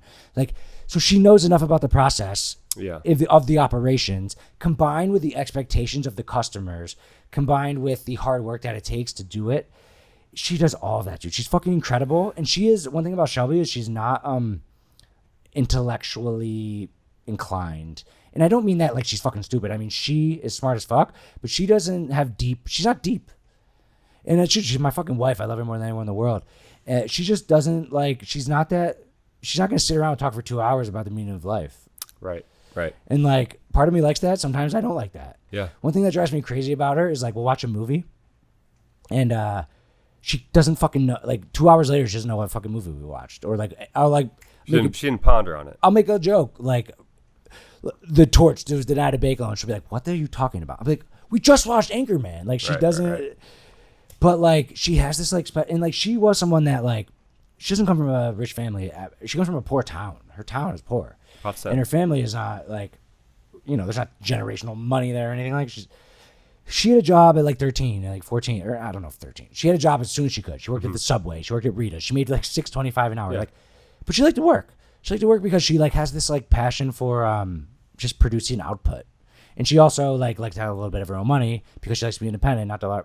She has a natural ability for output, and like I think that's like a strength like some girls have over boys. Is like boys are more like they want to talk back or they want to be like free. I don't know. Sometimes girls like follow the rules better and like they just want to output. And like obviously you cannot have a spectrum of boys and girls, like, but on the averages. Shelby is productive, and if she brings that to the company combined with her style, if she never got involved in the business, I would be in a completely different place than I am. I still think I'd be somewhere, right? But the successes that I've had, I have to involve her in the conversation because it's based on that. Was there a conversation of her quitting her job and coming to business with you? The main conversation was that when I broke up with her for a week. And after that point, everything was understood. Well, I thought you said that she still worked as a teacher for 3 years. She did, just out of function. So she says one of the reasons that she said, if you want to date an entrepreneur, if you're not involved in their business, you're not going to be involved in them as a person. Like, so she loves me. We're dating. She's interested in my life. My life was the business. Right. So like she wanted to be involved in my life because she's my girlfriend. Right. So like she was involved in the business naturally. So like United Tees was like, even with the Notre Dame shirts that I did, she helped me do the designs. She has a much better eye than me. Like she has a great eye. Like even for like decorating a house or a bedroom or a set, she just has a good eye. Right. Like she has a talented, natural just eye. Like you get what I'm saying? Yeah. Like your house. And so that sensed into like, yo, I remember this Notre Dame shirt. It was 2012 and 0. That was my idea. And I was like, that's a fucking awesome idea. It's 2012. They were 12 and 0. Like, so I opened Photoshop. Yeah. I opened Photoshop. I type in 2012 and 0. I changed fonts. I changed like some, I know kind of what I'm doing a little bit. Like I changed like the opacity or like the outlines. And I'm like, it's not about the skills of knowing Photoshop. It's about the eyeball for what looks good. Yeah. And a lot of people that are graphic designers don't understand that. It's like, yeah, you know how to work Photoshop every in and out, but it doesn't matter if it doesn't look good. Yeah, the eye she has an eye. So then she learned the Photoshop skills. Every skill that me and Shelby had, we learned through like fucking YouTube or whatever. But so she helped me make the designs for those shirts. Gotcha. And then every United T-shirt, like I would have the idea, she would help me make it. And then she's like, I want to make girls designs just out of her own, like, I want to do what I want. Yeah. And I was like, yeah. And I remember we had this like peace sign with an American flag that she designed that like went viral. And then she had a desire to like make the site more girly and pink. And I was like, whatever. So then people started asking about monograms. We put a site on the United Tees. We put a section on the United Tees site called United Monograms. Yeah. That started blowing up. I was business savvy enough and not ego driven enough to be like, all right, let's do this. Like, this is way better. Right. And then that's where we are today. And like, would you say that was a huge part of it? Was that like a defining moment, a big pivot at that point? Well, it wasn't a moment because like United Tees was 100% of the business. And then it was like 90-10 with tees and monograms. And then like over a period of time, say 2 years, it was 90-10 the other way. So like it wasn't a moment. It was like more of like a over time thing. But I'm sure there was like moments combined together. Can you point to a singular moment that sticks out in your mind as like your best idea or like the kind of the turning point? I mean, would it go all the way back to you? It's funny your to job? frame it as one idea, like because I don't really value ideas, but like one idea. I mean, the monogram, or it doesn't have to be the idea, or just the execution of an idea. Well, so the monogram thing, like it changed everything because.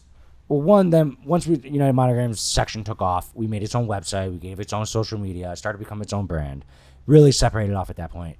But one thing that changed at that point was our production. Like the difference between a t-shirt business where everything is the same versus we've sold hundreds and hundreds and hundreds of thousands of shirts. Every single one of them is a different design in a sense because it's personalized. And that's actually like a moat around our business for competition because not everyone can start a t-shirt business, seriously, like anyone. Right. Not everyone can deal with our level of complexity of personalization for the products that we sell. So I noticed that. I don't know if it was in a moment or whatever, but I was like, that's good business. The personalization. Yes, because with the United T stuff, we would have an Uncle Sam shirt, and then like some dummy in his dorm room would have an Uncle Sam shirt that he could sell on Teespring. All he had to do was do it on Photoshop, do a couple clicks to have a website. Now the customer, they don't care whether they get it from here or here, and this guy didn't do anything. And and like it's easy to compete in that market, especially if you're not a brand, you're just selling a design. Uncle Sam, red, white, and booze or whatever. Like I can have a design, they can have another design that says red, white, and booze with a different Uncle Sam picture. Now me and this competitor are equal. Yeah. Like fuck. But with monograms, it's not that simple because the production element is more complex. So monogram seems to be the turning point. Monograms is a turning point for six. Like yeah. There was a turning point where I started selling from on the Notre Dame shirts, and that was a turning point from doing screen printing for businesses and teams to like selling products to individual customers through Shopify where you ship them the product. That was a huge turning point. Changed my life. I woke up in the morning, looked at my Shopify app. I had like $800 of sales while I was sleeping, and that felt right. I was like, this is the selling products to customers, B2C instead of B2B was a big turning point. Yeah. Then I had enough success through like United Tees and everything. grit, marketing, gathering an audience, creating products that they want, selling it to them, that I had enough revenue there. I remember like 40 grand a month was like great revenue, like pretty good. That was like, I was like, dude, I thought I was fucking literally a millionaire if I had 40 grand a month.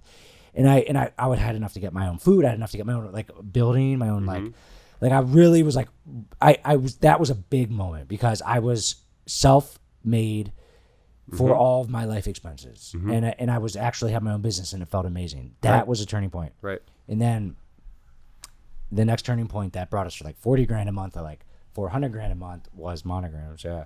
Damn. Yeah. Monograms, man. And like, I think there will be a point where there's a cap on that. You know, unless we find a way to, I don't know. But yes, monograms was a business model that has enough reoccurring customers of people who like the thing, plus they're girls who like to shop online, plus they're fashion based, and like there's a market for it that already exists and big, and like people will buy multiple things. Like there's enough business savvy things in there as far as the competition, as far as the customer reoccurring purchases, and the built-in model, and the fact that everyone already likes it. And then like monograms are traditionally left chest embroidered. We, United Monograms, started the trend of having a graphic design t-shirt with your monogram in it. We started that. Everyone does that now. Like that was a big point too. Yeah.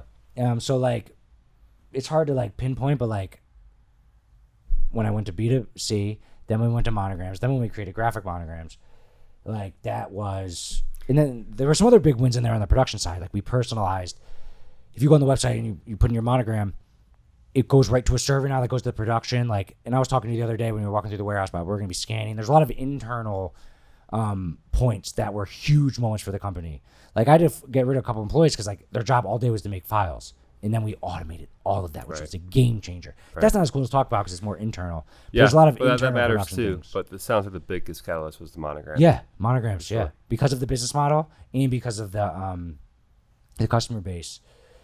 Yeah, that was the biggest turning point. So I know you're going to fight me in this next question, but you got to just imagine this is true. Okay. So I won't fight you. I'll just imagine this you're going to say there's no way like this would happen. I would find my way back. But imagine that. I mean, this almost happened last week with the whole Facebook thing, right? Yeah, something totally outside of your control took things away from you. So let's imagine some kind of outside force takes all this away from you. And you can't say, well, I'll just build it back up. Like, let's just imagine somebody takes a piece of your brain out that knows how to do it and gets rid of it. What would be your backup plan? For example, I always said, if I just fall flat on my face, none of my ideas work, I just suck, screw it, I'll go join the military. What would be your plan B? So I definitely don't have one. And one of my questions in that question would be specifically what's taken away. Is it the equipment and the machines? The government says that your company's illegal. You're done. Okay. So I could change the Twitter account to something not illegal and keep the audience and do something similar. Okay, but I'm not. So no, you're fighting me on it. I don't want to fight. Just imagine some hypothetical scenario. Like, okay, I could say my backup is this podcast. Right. Is that taken away too? No, the podcast can live. Well, that's my backup, but that's not revenue generating like the other business. No. So I would have to hyper focus on it. But like the answer is I definitely. So it would be this. It would be this. Okay. But like, I definitely don't know, and that's like not a good answer, but it is my answer because like that's part of the fun is like I don't know, and that part of me like wishes that would happen because it would be so invigorating. And I would love to see how I respond to it. I don't know the answer. I fucking trust myself. Whatever it is, I trust myself that I'll do something awesome. I trust myself. So you never had a plan B in the back of your mind? No. Yeah. I mean, I think I could get a really good job. I don't know like exactly. Sales. Sales, dude. I could probably get. I don't see why I wouldn't be able to get a sales job that gives me like $200,000 a year plus commission. Right. I don't see why I couldn't. But I don't know. I'd have to go test the market for that, and I haven't done that. I have no idea what would it be, what kind of sales, what product would I be selling, like what skill set do? It sucks. Weren't you gonna sell life insurance? Yeah, I did the whole thing with life insurance. I did the whole internship. Like, the thing I didn't like about that was it's all about getting like your friend and family involved and like it sucks because like I don't really have a skill set to fall back on. You have to have. Well, my skill set is business, is entrepreneurship. Right. Like that is my skill set. I'm really good at all the things involved with that. The logistics, the hiring, the firing, the platforms of how to sell products. like even the taxes, like everything that involved in like the skeleton of building a business, like that's kind of my skill set. Yeah.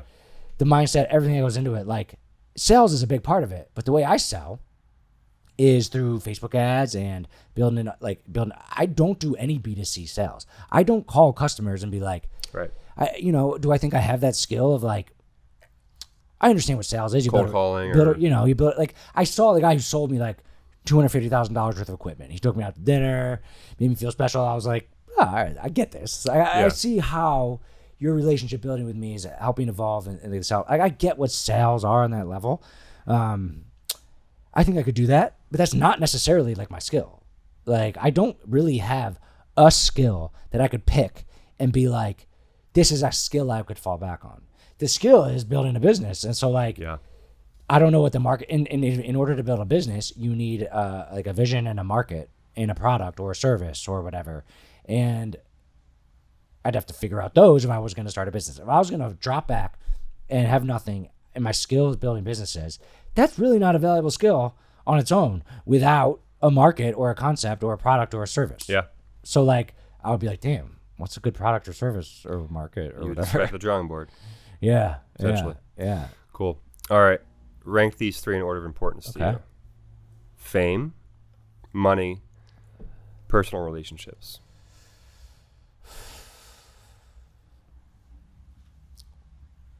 Money, fame, personal relationships.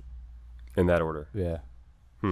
Like, it's kind of goes back to my conversation. Like, yeah, it sounds bad. So you could be. All right, let's talk about the guy you brought up earlier. Actually, you know what? Jeff Bezos, Bill Gates. I'm gonna answer again. Another side of me wants to say fame, money, personal relationships, but no, I'm sticking with what I said. Sorry, delete the last 10 seconds. Okay, either way, my follow-up question remains the same. So, Jeff Bezos just went through a divorce. Yeah. Bill Gates just went through a divorce. Yeah. They have all the money and fame you could, in your wildest dreams, possibly conjure. Mm-hmm. Do you think they're happy?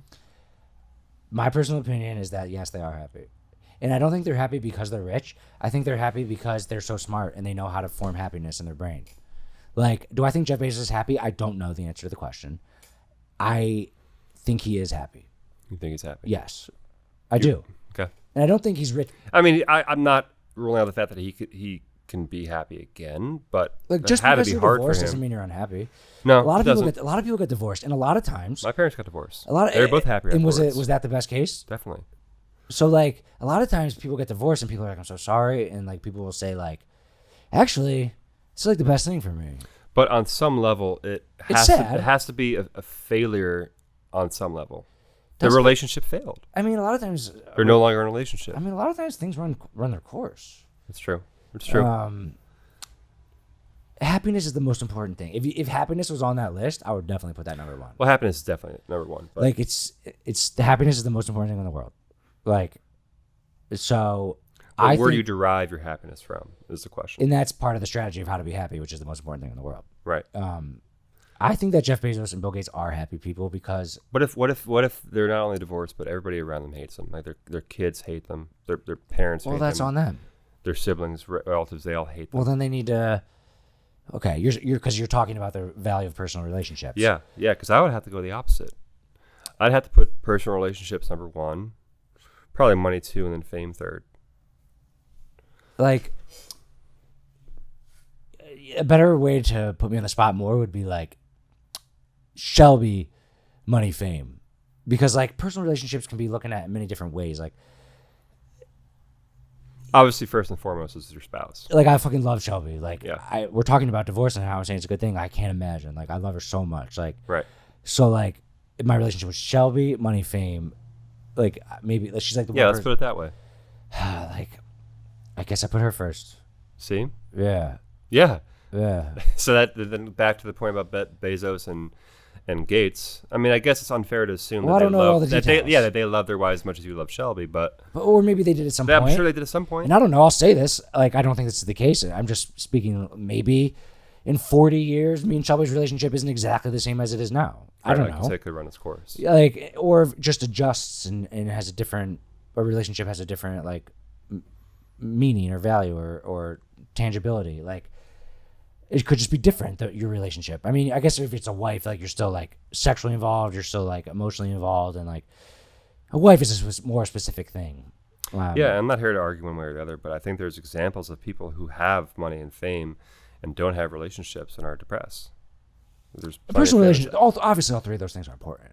Right. I guess if I were going to be pricky about it, like personal relationships is like could be defined many different ways. That's why I like putting my one most important personal relationship better. Like, I honestly have this opinion, like, which is probably very unpopular. It's like, I think people like value their relationships with like their immediate family too much, like their parents and their brothers and sisters. Like, they're just, one of my advices for people who are going to college is like, don't just make friends with people in your dorm room and then you're a senior and you're getting a house with a guy that was next to you in the dorm. It's like you clearly didn't expand your life, like in who you want to. You were just placed in a dorm room. You made a comfortable relationship with a person in your dorm room next to you, and that was your only friend forever. I'm going to say that either 5% chance that you guys were just meant to be best friends, more of a 95% chance that you guys were too uncomfortable to go out and like find your actual like best relationships. And that's kind of what family's like. I mean, the argument against that is like family's the one people you always have, but like if your mom's a piece of shit, like you don't have to care about her, and like that, and that's just, I'm saying that broadly. I'm not saying that about my mom or anything. Yeah, but like, so like that is personal relationship. Because you said your friends and your family. Yeah, because personal doesn't have to be spouse. So if your personal relationships is the people that you choose to have in your life, and they all hate you, that's different than your family hating you. Okay. You want these people in your life. They don't want you in your life. Well, then you're doing something. Then you can pick new people to have in your life. But you don't want new people. Well, then you want them, and they don't want you. Then I can understand how that would calculate to unhappiness. You want these people to like you, and you try, and they hate you. Like, yeah, you're doing something wrong. Would you rather that, or would you rather be broke? I'd rather be broke. Okay. But like, I would not have that happen to me. I know, but that's just. But there's a value hierarchy I'm trying to establish here. Yeah, I would, or it depends on who the people are, or I would just find people that like me more. I mean, you can buy friends, man. Yeah, like there's a lot of people. There's like 8 billion people in the world, man. Like there's so many people, and everyone's just like out there, like doing whatever. Like you can get people to like be chilling with you. You kind of stop making friends after a certain age, though, don't you? Well, that's why I value. Like me and you have built-in friendship, right? Like our friends from college. I feel like late in college is like where we stop making friends. Like, and if your life is based around a social life, then friends are valuable. Right. I care about relationships, but like I care about how those relationships will affect my business career selfishly at a certain point in your life, because I'm probably from now on, if you're going to try and make friends, it's going to there's going to be a little bit. There's going to be a reason for the friendship. Aside from just friendship. Right. It has to be, and it doesn't mean that the friendship baked inside that relationship is not something that, if you need like 10% of your life to be friendships, you can still get that from that friendship. But the friendship won't exist if there's not another angle to it. And like, that sounds bad, yeah, but like, what's the point? I have friends. So let's switch gears. So say something really bad happens to one of your employees. Say like, they get in a really bad car accident. They can't work. I mean, in you, is there a part of you that actually cares for that person? Like, would you like give them money to like let them get by? And if that answer is yes, is there a part of that that's just you trying to cover face? It's the exact same question as last time. Yes, I do care about my employees, and I do. If one of them got in a car accident and they couldn't work again, I paid one of my employees to take 3 weeks off during the pandemic because her kids were home from school. Yeah, I genuinely care and love about my employees. And now, am I doing that because I want the other employees to respect me so I look good? It's the same conversation. Why do I care about them? The answer to your question is yes, I love them and care about them genuinely. You know, do I love them because they're good at their job? There's probably an element of that. And yeah, like you're gonna care about them more as right. opposed to like is the more value they provide to the company. And like, if I fired people that I like a lot, yeah. There's this one girl, man, I fucking loved her. She was so cool, and like she was a great employee, but she just kept fucking putting down the wrong size and color shirt. Her job was to lay out shirts for embroidery, and it was a medium pink, and she would put down a large pink. And just like, we went through every process of like, Why are you putting down a large one? Is it M and L? Do you understand letters? Do you understand colors? Are you colorblind? Do we need to have like a different process? She just kept fucking putting down the wrong shirt. I love this girl, like good, great, valuable member of the team, but I fired her. Like, if that girl got in a car accident one day before the firing, yes, it would be a little different than if she did like 3 months before. Like, I'll take care of my people, man. I take care of my people. And now the selfish part of that is I want the people in my circle to know that I will take care of them. Here's an example. Will I take care of this person? Now they see me take care of that person and they feel more part of the community. So it's selfish in a way. In a way, but I think yes, the answer is ratios to that. And like all the stuff I'm saying about being selfish. I sound like a dick when I put money first. I sound like a selfish asshole. I say all that because like I fucking do care about the people. And I don't want that to sound disingenuous. I've already thought through all these things I said about how I'm selfish. I'm sounding bad. The things I'm saying are selfish. It all roots back to me. All that being said, I genuinely care about the people. Yeah, with all my heart. I think you do. I'm oscillating back and forth here because I do believe that majority of the time our crux, our default settings is self-preservation. Yeah. But I think perhaps what makes us different from animals is that we can think higher and beyond and think outside of ourselves.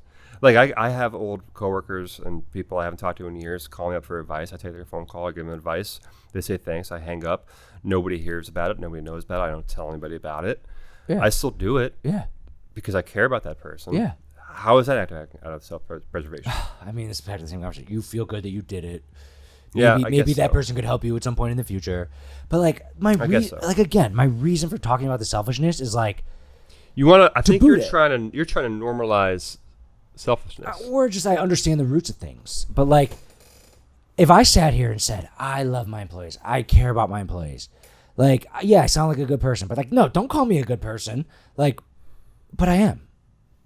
But like, I'm just breaking it down at every level. Yeah. And I love doing that. I love breaking it down at every level. But I have feelings. I'm a human being. I'm genetically wired to have emotions, and I do care about people. And I don't like I'd rather be criticized than complimented. Of course I love compliments. I'm a human being. But like, you know, if someone's like, you're a great person, you're like, no, I'm not. Like, this is kind of my long form way of being like, yeah, I care about my people so much, but I'm not a good person. There's like selfishness rooted in it. Right. You know? But like, yes, I fucking care about them so much. I love them. A lot to ponder there, a lot to parse through for sure. Okay. I want to switch gears, I guess. Favorite movie quote? Favorite movie quote? Okay. My favorite movie quote is aim for the bushes. What's that from? It's actually right there. What's that from? In the movie, Rock? No, in the movie, The Other Guys. Okay.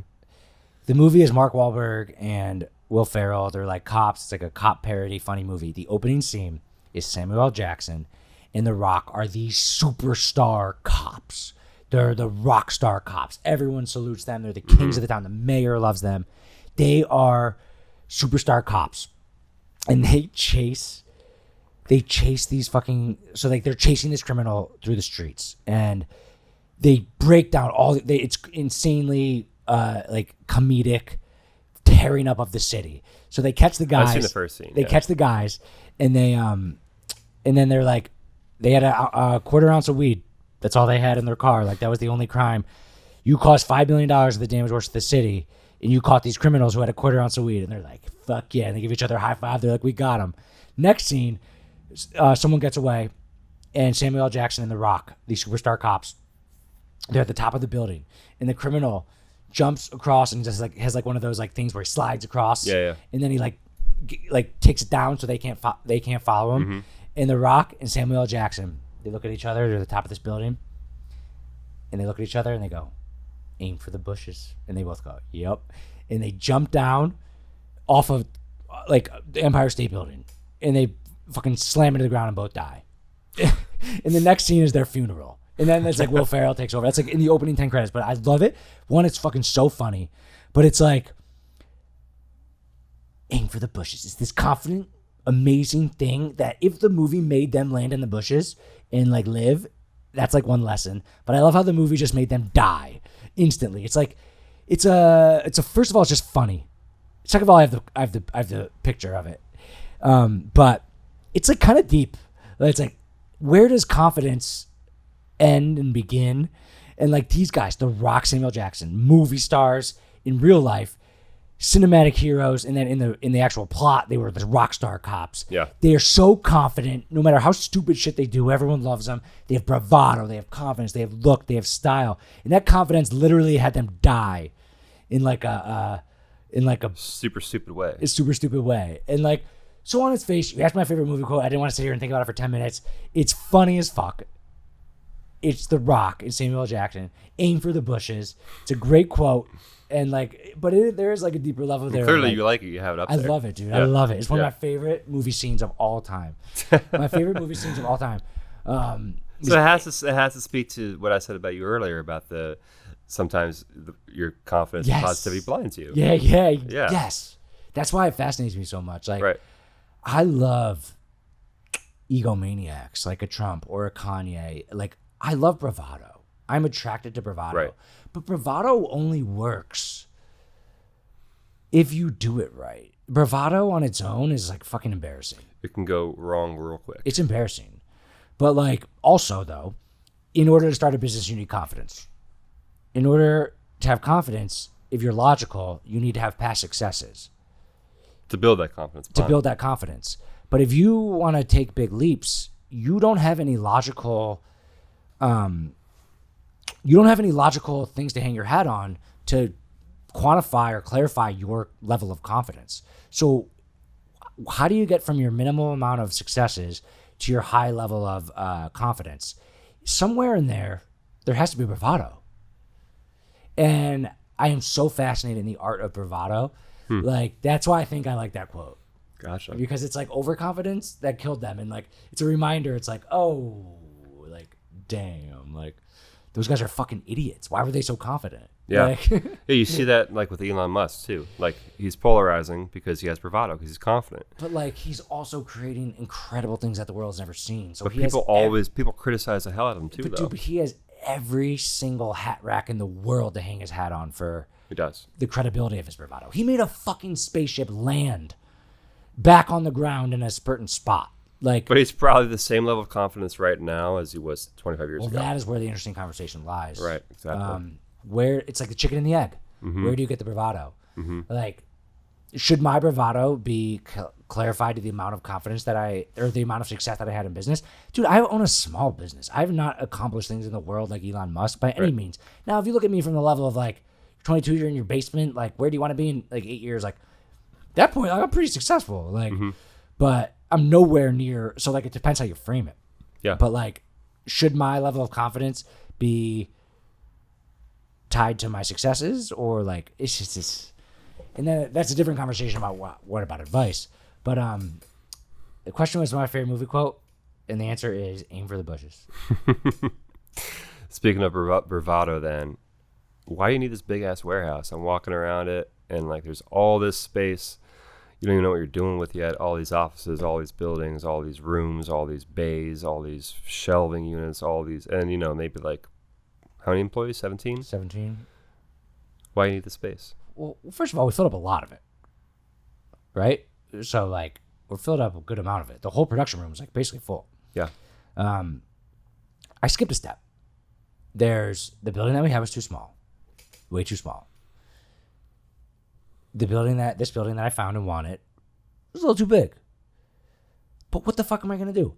And get a building that's in between, and then 3 years later move to the new one? I am factoring in business growth and the fact that I don't want to move again in 4 years.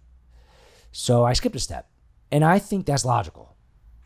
I see that. It's logical. Why the hell do I want to go through the moving again in a couple of years? The only reason I would do that would be if I was timid and shy and be like, I don't know if we're going to be successful. I am factoring in 10 times growth to the business. You're banking on yourself. I'm banking on it. I'm betting on myself. Right. And also the fact that I own it. Worst case scenario, I rent the whole thing out, cover my mortgage. Like, it's a practical, sensible business decision in that sense. If you own it, Worst case scenario is you rent it out to other businesses and then you cover your own mortgage and then it's whatever. Yeah. So like, but I skipped a step, and that's it. And I think there's some bravado in there, but there's also a lot of practicality in there. Yep. So that's the answer. I just skipped one step, and like, I plan. So if like sales and square footage are correlated, I plan to increase the sales to meet the square footage. Yeah. Like whatever you have to do. Yeah, and I'm gonna make it happen sooner than the reasonable amount of time to get a building in between. Got it. Makes sense. Yeah. All right. Once it's all said and done, you're ever many years old, you're done working, you're on your way out, you have whatever is killing you at this point. You know you got like a week left. A week left. It's not. This isn't a question of what you're going to do with that time. It's more of a reflection. And even after you're gone, what would you want people to say about you? Essentially, it's a legacy question. What do you want your legacy to be? So, 100 years from now, who was Sean Lowery? All right, I understand the question. Let me answer it in two parts. I've always said, and I think this, like, the success that you can measure your life by is how many years after you're dead does someone on the planet still know that you're alive? Yeah, they say you die twice. When you die, and the last employee mentions your name. Dude, but that's freaking profound. Like, it is.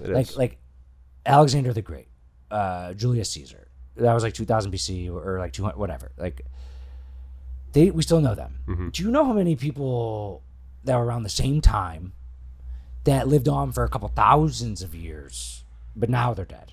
Like, George Washington is probably going to live on as long as our country lives on. Who knows how long that would be.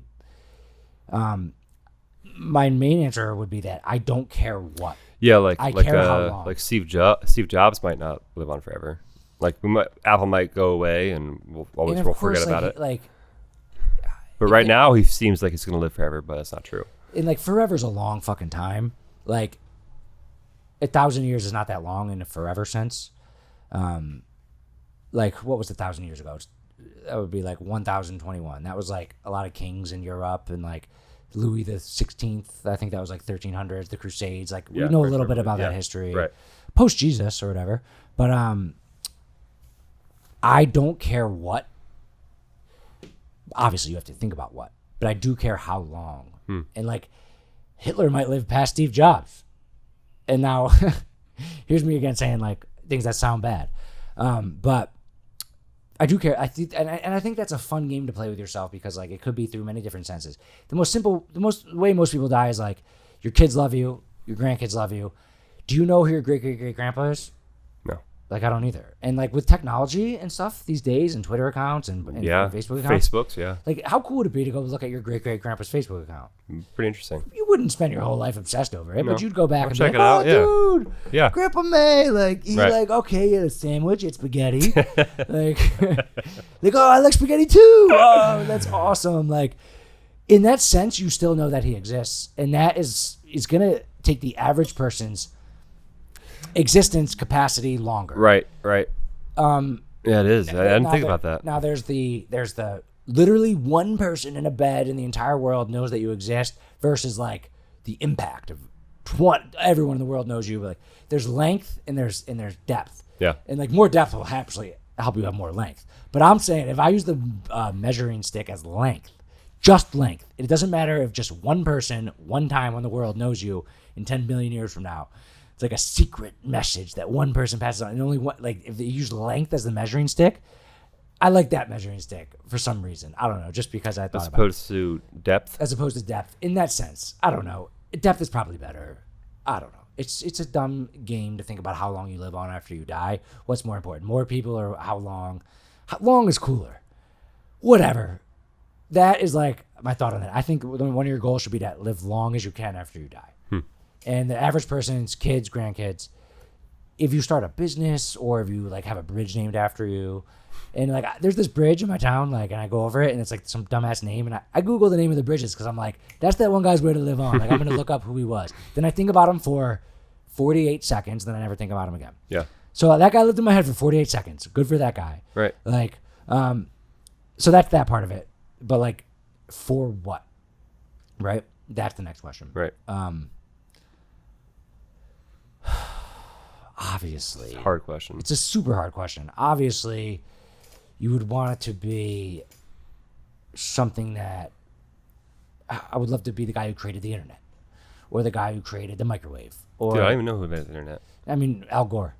No one really knows. No one really knows who invented the microwave. Like, a lot of inventions are like building upon past technology over a period of time, and like not one person gets credit, but like,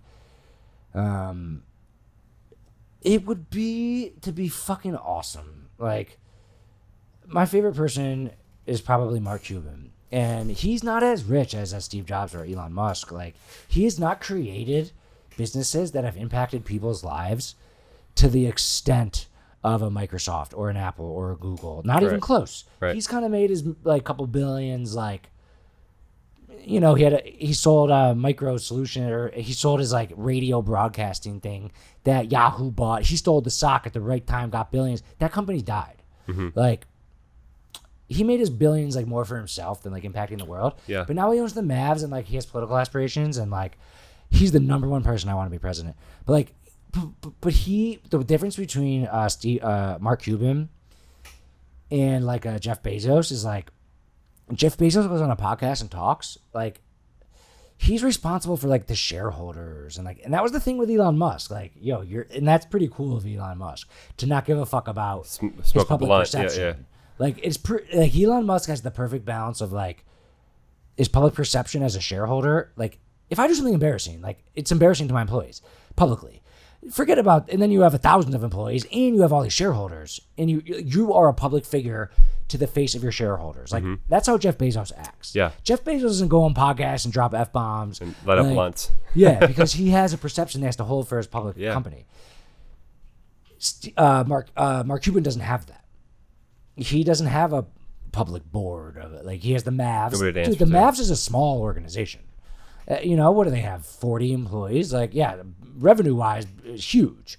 Valuation-wise, huge. Market-wise, huge. But, like, he doesn't have a lot of people, thousands and thousands of people that are employed by the Mavs. Right. So he can kind of be a cool-ass dude with his billions, invest in different things, be on TV. That's pretty fucking cool. Yeah. I'd like to be like Shark that. Tank. So there's 3 levels. There's be a cool-ass individual person with billions of dollars. In order to make those billions of dollars, you had to provide value to a lot of people at some point. That's fucking awesome. And a lot of those he sold. I think I'd like to be that. Then the other level is to be remembered forever because of the product that you created, which allows you to have a less cool life because you were always in the public eye for your actions, and how you move, things you do could affect the stock price. But that's pretty fucking cool too. Yeah. It's like, what is Jeff Bezos doing right now? We don't know. It's probably something cool. Right. Mark Cuban's more like doing shit, and you're like, oh, that's cool that he's doing that. And Elon Musk is definitely like the best at being in between. He is the public CEO of Tesla and SpaceX. He's the fucking CEO. Jeff Bezos isn't even the CEO anymore. He's like the second. He's something else. He's on the board. He's obviously hugely impactful. But specifically the job of CEO, your job is so fucking massively important. Your job is correlated directly with the stock price. The shareholders didn't like when he did that. Like, you know, he fucking tweets like I tweet. He just tweets like boobies or like a random stupid like gif. Like, are people like, he tweets stuff and people are like, what the fuck is that? Yeah. Like, and if you ask him, he's like, I don't know, it's funny. Right. Like, Jeff Bezos doesn't tweet like that. Like, No. So he's doing a pretty, but like, I feel like when he talks to the shareholders, I'm sure you could get the information because it's hard to communicate with millions of people secretly. But like, if he could secretly talk with the shareholder, he's like, yo, I am affecting the share price of shit by my actions. Like, yo, trust me. Like, I'm the guy who learned this. Like, let me be me. Right. So he's got his shareholders convinced to trust him. They're not asking him to take him down as CEO. And he can be the silly, funny like guy who goes on podcasts, talks about shit, tweets funny. Right. So like he's walking both. He's walking lanes. both. Yeah. If Jeff Bezos has one and Mark Cuban has one, Elon Musk is perfectly in the middle, and that's why he's the most famous person in the world, probably. But like, I would take Mark Cuban's route. If I could pick, I'd take Elon Musk. Like, but that way you're remembered by the companies that you built, which aren't as powerful, but also you're remembered by all the podcasts that you've done. And all the things you did, all the fame you had, all the TV shows you were on, all the recorded digital media that has your voice and your opinions on it. plus he wants to. So he is the most interested out of the three of those in becoming president. First of all, I think he'd be an amazing president. And then if you're president, then you're Whole new legacy. Then you're Etched in stone. You're fossilized Right. into American history, which is world history. Anything that's like one of the a politician. You happen to be a mid-level congressman. Senator. There's a lot of congressmen. Yeah. There's a fucking lot of congressmen. Yeah. Like it's not a big deal to be a congressman, really. Right. Like especially with how much you get paid and like how many. It's a small like county or whatever, congressional district. Like you're actually not that important. Yeah. But like you get a bridge named after you. Hey, dude, you are winning that game of living long. So like, I would want to be a loudmouth. Do you want something named after you? Yeah, fuck yeah. What would it be? Lowery Brands. But what? I was talking like a monument, like bridge, building, A sports road. team. A sports team. You know, the Bobcats, the Charlotte Bobcats, was owned by the guy Bob Johnson. He's the owner of BET. He's like Well, now they're gone. right. Yeah. So like, he shouldn't have sold the team then. Yeah. Like he sold it. They were the Charlotte Bobcats, now they're the Charlotte Hornets. Because he sold it. They got a new owner. Was like, let's go back to the nostalgia of the Right, Charlotte Hornets. But like, what if there was like the Charleston Shawns and like, I don't know. That's not a good name. Like it would have to be some like weird small. But you sport asked team. me like you asked me if I could pick a bridge, Yeah. an airport, but like I would want it to be like the New York Yankees, be like the New York, like, okay, here's a good example, Hershey. That's named after a person. That's a Right. company, but like it's way past like him. Like I love the story of Milton Hershey. That's a different conversation. He found land, he built it up. Like it's been sold to another organization that's spread out across the world, the distribution. Like, but Hershey. Yeah. Not nobody knows who he was. I mean, not nobody, but a lot of people don't. but all you gotta do is do a quick Google. Right. Like that. But like when people think of Hershey, they don't think of the guy. No, they think of exactly. the candy. That's my point. That's a good one. I would like my name to be like on something that people use all the time. Like I don't know. This is a bad example, but like Morse code. There was a guy named Morse. Now that technology's gone. Like there's like examples out there of like get your point. things like Yeah. like things that people are forced to use all the time. That the difference between calling it tissue versus Kleenex. People call it Kleenex, but that's Brand a brand name. recognition, But if yeah. that brand name is your name, like that is my answer. My answer would be to be like a product that is like always known as a company, which the company's named after me, like something that's in everyone's lives all the time. Maybe like a Ford. Ford, great example. Yeah.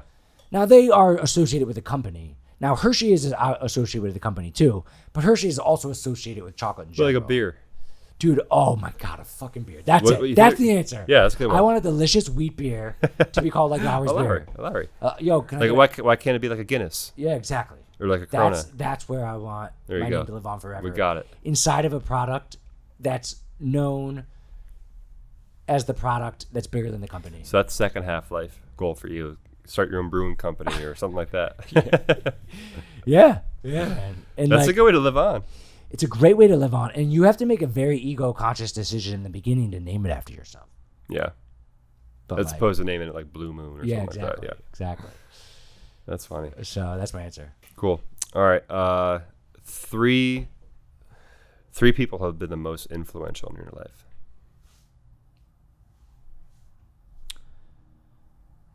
I don't have a lot of influences, but Who do you think has like people molded that, like, I your know, mind the most? Like if you had to do like like one of those like graphs. Dale Carnegie. Like the answer to the question would be mostly people that I've never met. authors. Like authors, podcasters, Gary V, Robert Greene. Like my first 50 answers would be people that I don't know personally. So Gary V, Robert Greene, Dale Carnegie. If you want me to answer the question. But how can you not overlook your family?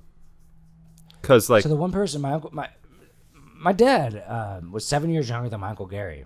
And my Uncle Gary's like one of the most successful, richest guys in the city of Syracuse. Huge success. I think definitely somewhere in his genetics, like we have the same genetics. He's like the only person in my family who's like entrepreneur. I have a lot of uncles that are successful, they're well off, they're not necessarily entrepreneurs. But he started this business and like my dad, he got my dad involved, and like my dad started running the business together with him. And it was the dealership till this day is called Lowery Brothers Dealership. What is it called? Lowery Brothers Dealership. And like he always kept the brothers in it even after my dad died. So like Lowery Brothers Dealership. And now my cousin Danny's like taking over the dealership. And his last name's Lowery. So like that would like and actually I was estranged from my dad's family for like 8 years, from 12 to 20. I was I left town, lost touch with them. Like, so like it was cool to go back and talk to my Uncle Gary and be like, but by the time I was 20, I was like entrepreneurial minded, and I knew he had success. So I was excited to like get to know him and like talk to him and like about. He's just a good, regular guy, like good, cool guy. Like he's, you know, you learn more about someone like him through his actions than you do by like talking with him. Because if you talk to him, it's just a regular guy. Right. But that is cool because it's cool because it touches me because it's in my blood. But like he didn't give me any specific advice that was better than like a book or whatever. So, dude, I am very proud of myself by being influenced by only myself and the people I choose to be influenced by. And rather than influence, there's like anti-influence. Like there's I love my mom. She's amazing. There's some traits that like, I was like, I'm never going to be like that. And I didn't, and I wasn't. And like, I've picked and choose throughout my life the things that I like that other people do and don't like that other people do, and I do and don't do those things. But it's a smorgasbord. It's a buffet of traits that I've handpicked that I like. Yeah.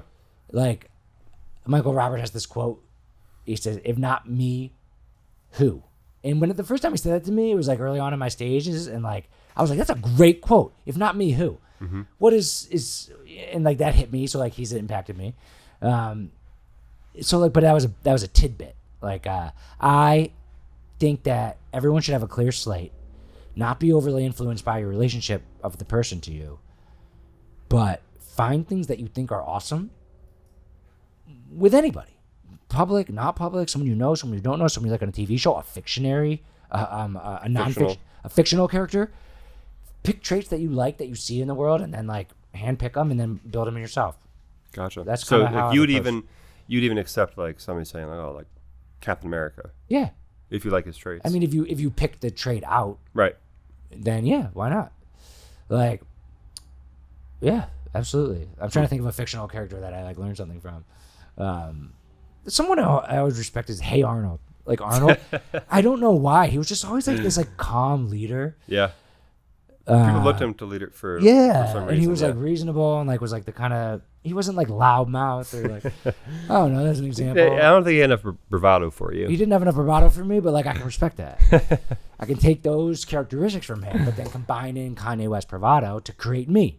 Right. Like, and I think that's a good advice for people. It's like handpick things that you're attracted to and put them in yourself. And in that sense, people aren't necessarily influences, but people's advice or people's individual characteristics.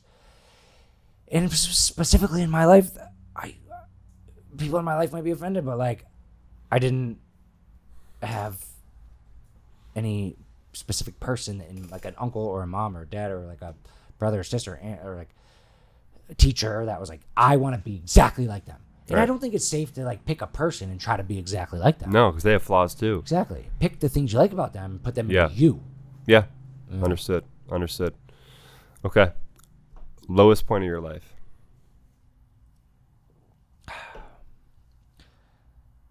I mean, it's actually an easy answer. Like financially, it was like 3 years ago. I had to fire a bunch of employees, but when I was in 6th grade into 7th grade, and then again from 10th grade into 11th grade, or 9th grade into 10th grade, I was new. I was new to the school. The lowest point of my life was leaving my old friends, and then combined with 2 months later having to make new friends at a new school, because during those stages, where are you moving from and where are you moving to? When I was in 6th grade, I loved my life. My dad passed away. I said I was estranged from my family for 8 years. I moved to Chicago. I didn't want to move. I got fucking pulled out of school and never went back to school, and never saw those people again. Like, I was very sad to move, and then so I was just devastated for like a month, because it was right before summer vacation. I was devastated for like a month that I had to move. Then I was the new kid in school in in Chicago in 7th grade. And the weird thing about being the new kid in school on the first day of school is that everyone is just like figuring out their own, like it's the first day of school. Like summer just passed. They don't know if you like, we're always there. Like if there's your normal routine in school and then like someone comes in on a Wednesday and they're new, like it's very obvious. It's like, oh, normal stuff, new kid. What's up, new kid? Like, but on the first day of school, like people were trying to figure out where their own classes was. No one knew I was new. So like I was just lost in the mix.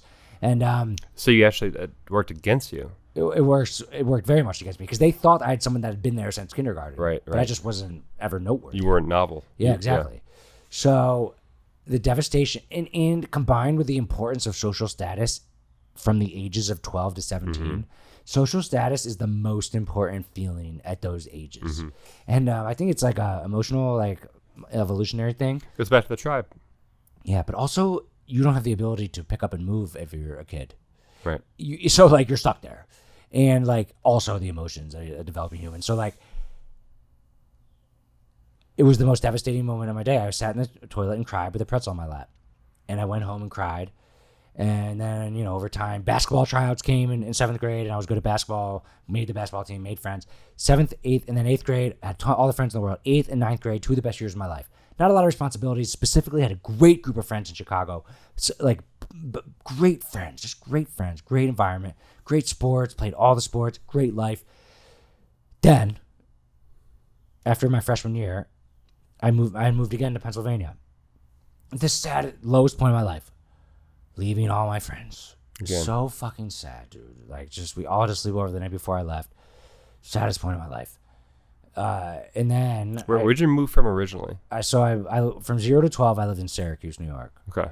And then from 12 to 15 I lived in Elk Grove Village, Illinois, outside of Chicago. My mom had like a boyfriend there, and that's why we moved there. I loved it there. Really made a home there. Like, loved it there more. Out of all the places I've lived in my life, which is like a million different places, that was probably like those 3 years are probably my favorite place. And then I got fucking ripped away from that. In 9th grade, I loved my life.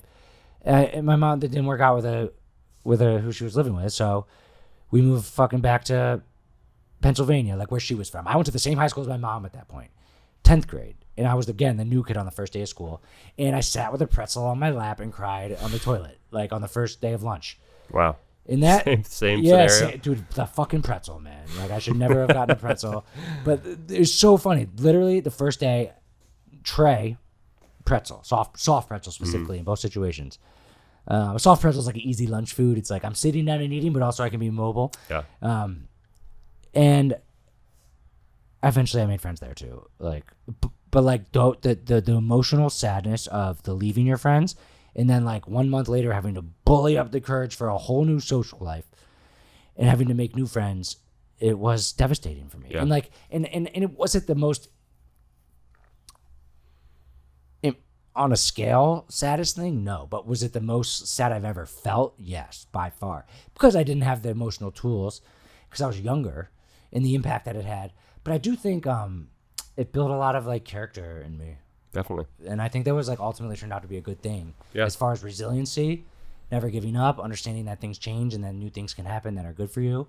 And also adapting to different settings and the social skills involved in that. Like what's cool, like what do I got to do to fit in? Also to stand out, to be the person that can fit in. Like it definitely will cause more growth as opposed to just like caused a lot of having growth, the same friends from like kindergarten through 12th grade. Like exactly. You never have to adapt, like, never have to be a different person. Just is what it is. Yep. And going back to your point about, you know, staying with the same friends as who's ever next to you in your dormitory, all 4 years of college. Yep. Not breaking out. Yep. You're not going to grow. And then in my freshman year, I went to Ohio University, joined a fraternity, had like 3 different groups of friends there, all within a year. Didn't really like the school because I joined a wrong fraternity, and like it was out of state tuition, and like I wanted to make a shift, so then I went to Westchester. Then I made like a lot of my lifelong friends there. Mm-hmm. I gotta say, I'll give myself a lot of credit for that because I picked the right fraternity. I was like, all right, I have a lot of experience now in picking the right friends. Like I have a lot of experience in picking. Like I'm not gonna mess up right now. Right. So then my 10th, 11th, 12th grade, I was like a leader, and you can attest to this. I was like a leader in making the environment around me like as good as I could, combined with the fact of picking the right people. And then I moved to Charleston. Like I've always shifted around a lot. Yeah. And I feel like actually I've been in Charleston for like 6 years doing like Has it only been 6? I thought it was longer. I don't know. It's always longer than I say it is. But now like this new I guess building, that's right. now this new building's like a shift. And I sold my house. Like I'm a mover and a shaker, and like Right. I have to combine like in the business sense, you have to combine like business with like lifestyle, with like a strategy, with like social life, and like it's good to not be stagnant, I think. Okay. But your questions with the stats point of my life is, I gotta move for my friends. I have to eat by myself. With the pretzel. Yeah, the fucking pretzel, man, and like it was sad, man. I mean, So like, now anytime you have a pretzel, you cry, right? essentially, it's like Pavlov's dog, soft pretzel leaves those tears in my eyes. Yeah. That's funny. All right. Okay. Where do you see this company going? Allow Media. I see this company going into a revenue generating thing, which isn't the important part. The important part is that people are gonna like watch what we're doing and be like, dude, that's fucking cool. I want to pay attention to this. Like even throughout this conversation, I referenced different people, Gary Vee or like Dale Carnegie, or like I think that like by building up this company and putting like the people that get involved in it into a public atmosphere, it will give a lot of advice. It'll help a lot of people. But I think that people will be like, it'll be a cultural reference point. Gotcha. I want it to be a cultural reference point where when other people are You haven't talking, said that yet. I want this company to be a cultural reference point. Makes sense. That's pretty good, isn't it? I like that. Yeah. I just pulled out of my Yeah, head. you haven't said that yet. A cultural reference point. It's a good way to put it. I want Allow Media to be a cultural reference point. Okay. Send it there. Thanks for watching the Sean Lowery Show. I love you guys. Thanks so much for watching. 100 episodes. It's been a fun one. And obviously different in person. I've been talking about a new set that's happening. 100 episodes. We announced the media company. Follow Document Diet. Fun things coming. And honestly, I can't tell you how much I love you and appreciate you for even watching 1 second of one episode. So go do big things. Peace out. See you guys.